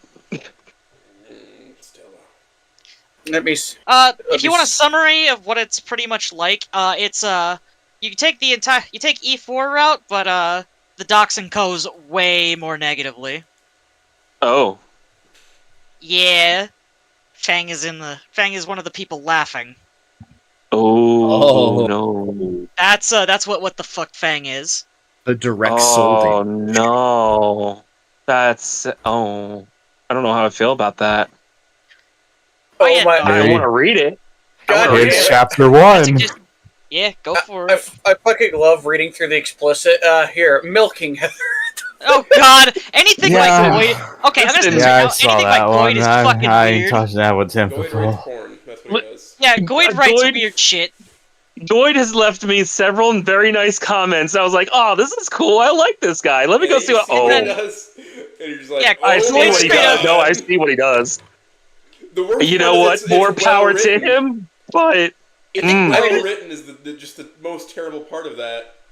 I've read a little bit. I think he has a fucking greeny schizo thing, and just like, nah, I don't want to touch Goid. I have read a little bit of the accident. One was the whole Fang, a happy accident. I did read that. That's one. the guy being interviewed by Humor right now. Yeah, Swanfather. Yeah, Swanfather. Yeah, I've read. Waterfowl here, Swan. Wait, are you talking? Oh wait, are you talking about this one robbing her own cradle or some shit? Oh, I haven't read that one. 1 second. Let me see what Goyd had. I want to read the titles of this shit. Listen, that is a choice that you're making right now. The bloody petals in Paris. In a Paris or the Yeah, no, like, fucking, just look at the tags. Usually the tags are what gets you with fucking Goyd fucking posts. Yeah. He did make Tarja Sexo. Yeah, no, I read that. Oh, yeah. And Yeah. Steak was pussy. Yeah, Yeah. that too. Yeah. You know what, one Bloody too. Petals isn't too terrible. But it's more along the lines of watching a train crash. Sometimes I like just reading the title of all the explicit stuff because they're some of the most fucking. Yeah, I've realized that I have opened myself up for rating Killer Queen as explicit. I knew I was going to get a couple of the the more Weirdos? interesting. Yeah, the weirdos. It was obvious what I had to do. I had to make it explicit. It was not going to be just mature. Capital F, all cursive freaky. Yeah. Like I said, ink goes down I know what you're bad, talking and about Mia's now. a femme fatale. This gives Can't us let some him live with that. fic. Yeah, no, I already said that. I literally pointed that out. That's when what we I'm were going saying. over stuff. Yeah, that. 1 second. I can copy the fucking description. Oh no. Oh, Yeah, no. it's exactly what you think it is. Mia definitely knows that she's good looking and she flaunts it. Alright. Oh, it's that one. Oh, no. I don't know. Yeah, it is that one. I literally said it was that one. Oh, I didn't put 2 and 2 together until just now. Right for that, dog. Don't touch that one, please. I told you, Goyd is the writer for that one, dog. Yeah, no. Wait, Stella. I close my eyes and throw my head back. She's really cranking my hog! Yeah. Breaking my hog. I appreciate his comments on my story. That's all I'm gonna say. Listen. Look, he did write cranking my hog in a fic. It's great. Yeah, no, that works. I appreciate everyone who leaves a comment on my stories because that means they read it, and yay. I'm gonna leave a really dumb comment on like one of your stories. It's gonna be complete gibberish. I'm just Did you ever read the Goose Jack emojis shit? and you'll know it was me. Yeah. By the username. Has anybody on here ever read the Mystery Jack stuff at all? Because I No, have not. Not yet. No. I don't think so. I am no. gonna read it soon, though. Give me a summary of how it is. I'm gonna start reading them soon. Yeah, let's say what I actually have several different tabs of different fics that I have to read. Yeah, Infamous 41 AO3 tabs, man, is all I'm thinking about. Oh yeah, that's right. I did click bad bitch Stella for some god awful reason. Oh no. Also, 1 second. Have you ever played COD Zombies? And no. Have you? COD Zombies, yes. Okay, so what is your favorite Easter egg song? Oh boy. To be fair, I've played the first few. I haven't really played Call of Duty past Advanced Warfare. World at War and Black Ops 1 are the only ones you really have to worry about when it comes to that. Yeah, so to be fair, I don't know much about the. When I first played them, I didn't know about the Easter eggs. I just know that this is a fun zombie shooter. Okay. I'm sorry. I know you've been asking me all these specific questions, and it's a fair answer. It's a fair answer. Incredibly fair answer. One day I'll ask this question to somebody, and they'll be like Beauty of Annihilation. I'll tell them that they're basic as shit. Nah, abracadabra. Man, it's midnight for you, ain't it? Yeah, for me it's 12:14. It's like it's 12:14 for me too. I don't want to have a repeat of last night where I fell asleep on my kitchen floor. Yeah. Oh no! I didn't know it was your kitchen floor, dog. So technically, I do have one more question. You got AO3 for all the Snoot fics. Do you know about the other post for all the Snoot fics? No. 1 second. I don't know if I remember sending it to V or not, but it's part of the /trash archive. Oh yeah, no, I know. Isn't that just uploaded on AO3 though? Yeah, no, everything that you're thinking of, like, Reed, is literally all that stuff you send. Like, that shit is also in fucking the actual trash archive, like, thing on AO3. You just need to know which chapter it is. Yes, you just need to know which chapter it is, and they're all named. Yeah, I think they're all alphabetized too. I'm not sure. How they did it is basically, the chapter button there. They basically put them in there, so yeah, all of it's in the chapter. The trash archive is literally just a bunch of mix of stories. Yeah, like, like short stories. Yeah, not all of them are short, dog. That's where I can grab like Mother's Day from, and that's like 180 something and 180 something else. If it is or not, I didn't know because I was trying to compare both of them, and then the search function in fucking AO3 is a pain in the ass. Yeah. Start using fanfic.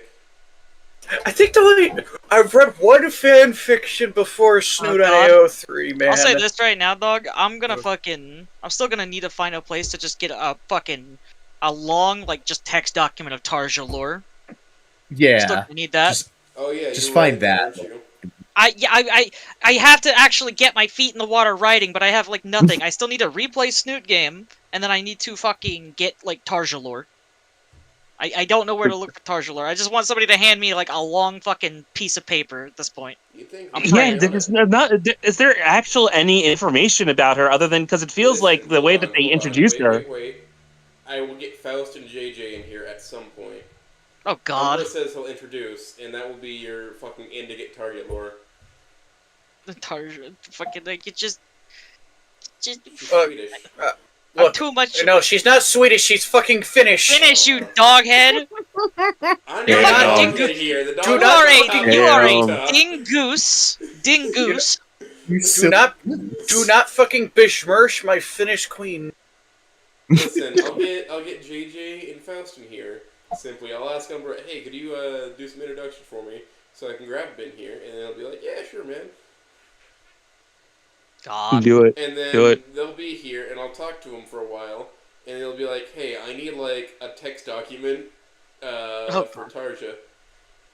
You need the Tarja Bible, please. I need Tarja lore. The Tarja Bible.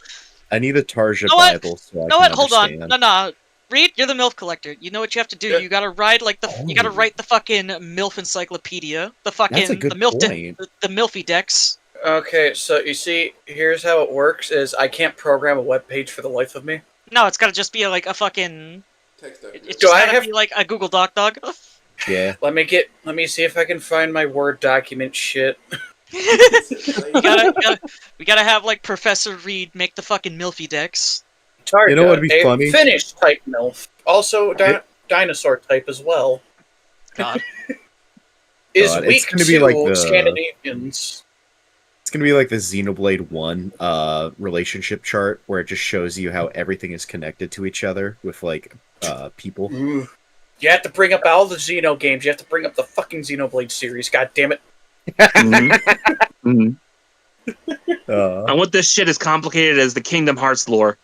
Exactly. No, I'll do you one better. It's got to be as well written as the fucking Trails of the Sky series.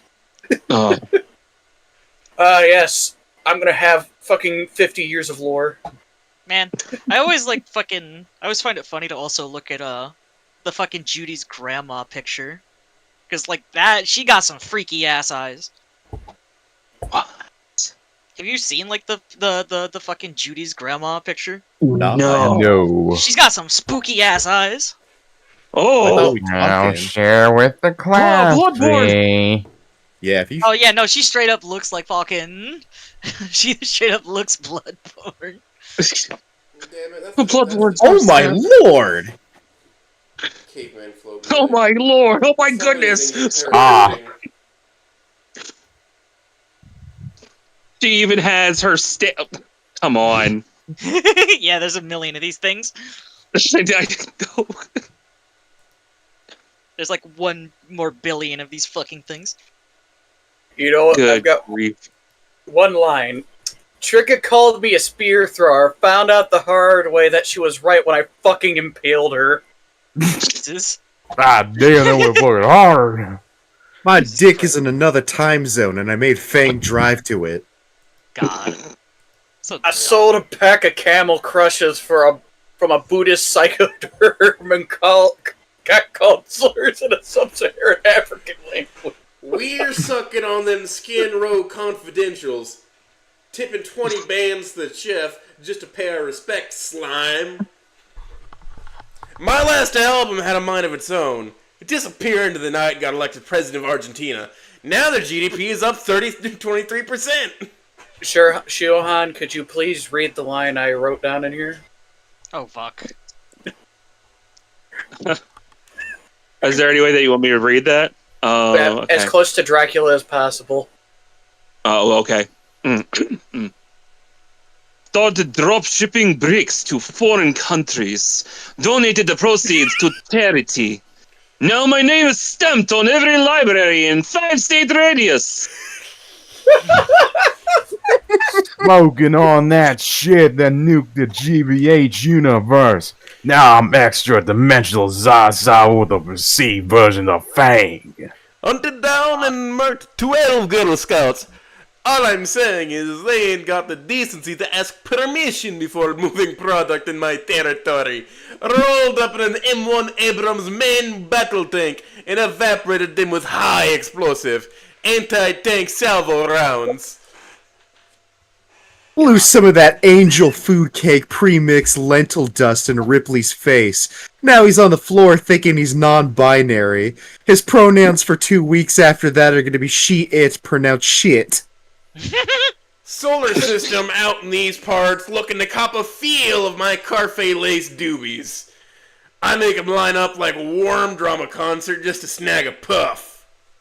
Learn a nomadic language first time I smoke Reed's Carfe, and I got immediately classified as a cognito hazard by the SCP's Foundation. This shit ain't nothing to me, man. God.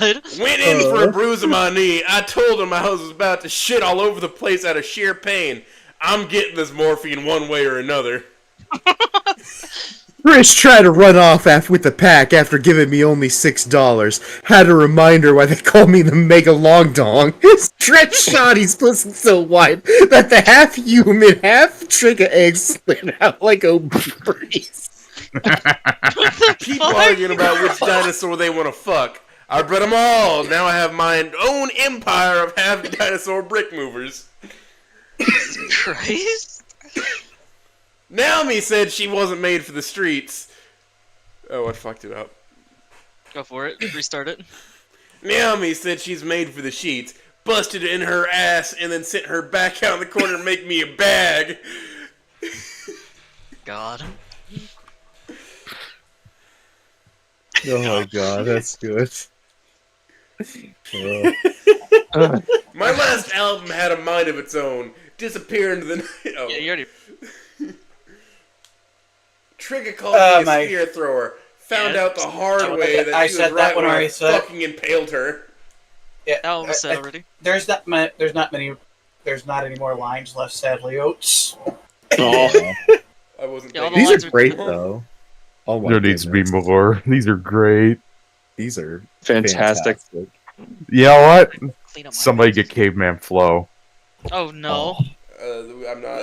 Oh, I alright. cannot stand for that. Okay. I am, Do it. listen, if we do that, I'm passing we- out in this fucking chair. I swear Yeah, to God. no, like fucking, we are going over to maybe like the 3 hour. Yo, we made it to Oh, 3 whoa. hours and 30 minutes. No way.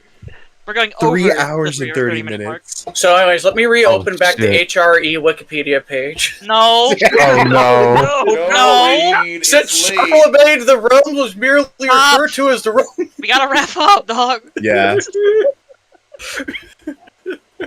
Shuhan has been Oh, incredibly patient. Yeah, Oh he's my been a god. very good lad. I'm happy to have brought him in here. Yeah. Jesus Christ. Oh, thank you for having me. This has been a blast. Yeah. Any final been the things? same here. Say, man. Anything Any to say? last things to say before we fucking kill you? Anybody I should Cut. fucking grab for the next Yeah. Baba Booey, don't command grab me, please. command grab? Heavy. Come here. Command No, grab no, into grab. garden Sitting shears into the baby into jail. throwing. Oh, he fucking You lied. threw him in fucking Gay gay baby baby jail. jail! God. You monster! You know what? Get over here. God. Get over There we here. go. Yeah. Get over here. Jesus. Get over here. Stop! my You're gonna get like all of your fucking entry sounds are gonna cause somebody to get fucking struck, dog. Well, now they're fighting over it. All right. Anyways, Hachu, any final words? No, but seriously, thank you for having me. I appreciate that you brought me on here. I honestly did not think something like this would happen. Maybe just starting to write. I was writing a goofy little story, and I'm glad people like it. Thank you so I'm much. glad you're having fun. Yeah. Good shit, The man. moment Good you shit. tell me you're Yeah. gonna watch to see how it goes, I'm gonna call you a narcissist. Huh? Shit, I don't.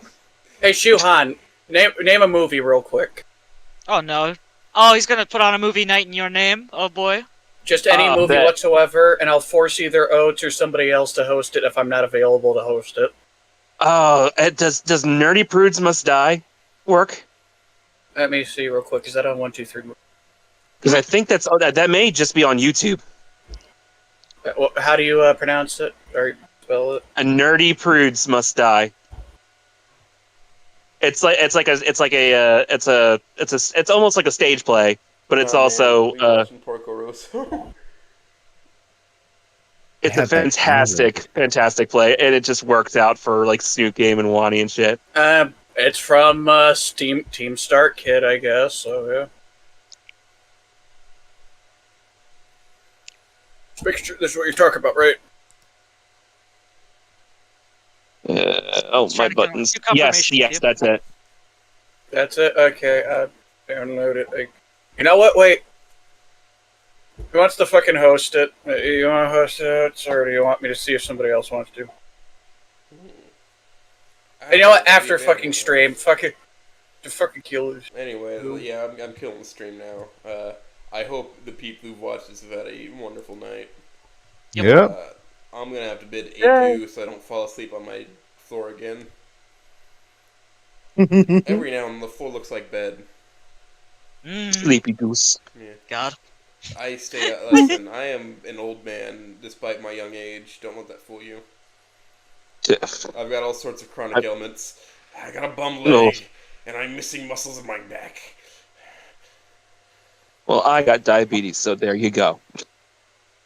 Damn. Man, just the fucking, just the stream icon, like, just fucking, it looks like you're just giving me the nastiest fucking scowl the entire time. Where's I the didn't rest of you? notice, but Reed took my head and placed it on the background. Oh, It wasn't Reed. I moved it. Oh, you did? It was always me. Fucking, Where's the rest of you? You're not behind the desk. Exactly. Where's the rest of you? You're not behind the desk. He sees through the illusions! No! The simulation is breaking! I'm taking I your don't understand legs. these computers. Me not understand. Me smash. Oh, he's ascending. Reality asunder. He's Oh my ascending. goodness. Me pointing gun at everybody in this VC. Me point gun. Me shoot everyone. Alright. Yeah. We're fucking getting out of here. See you, Space Cowboy. Retro. What's funny is I have disconnect and kick. I don't know if Oh.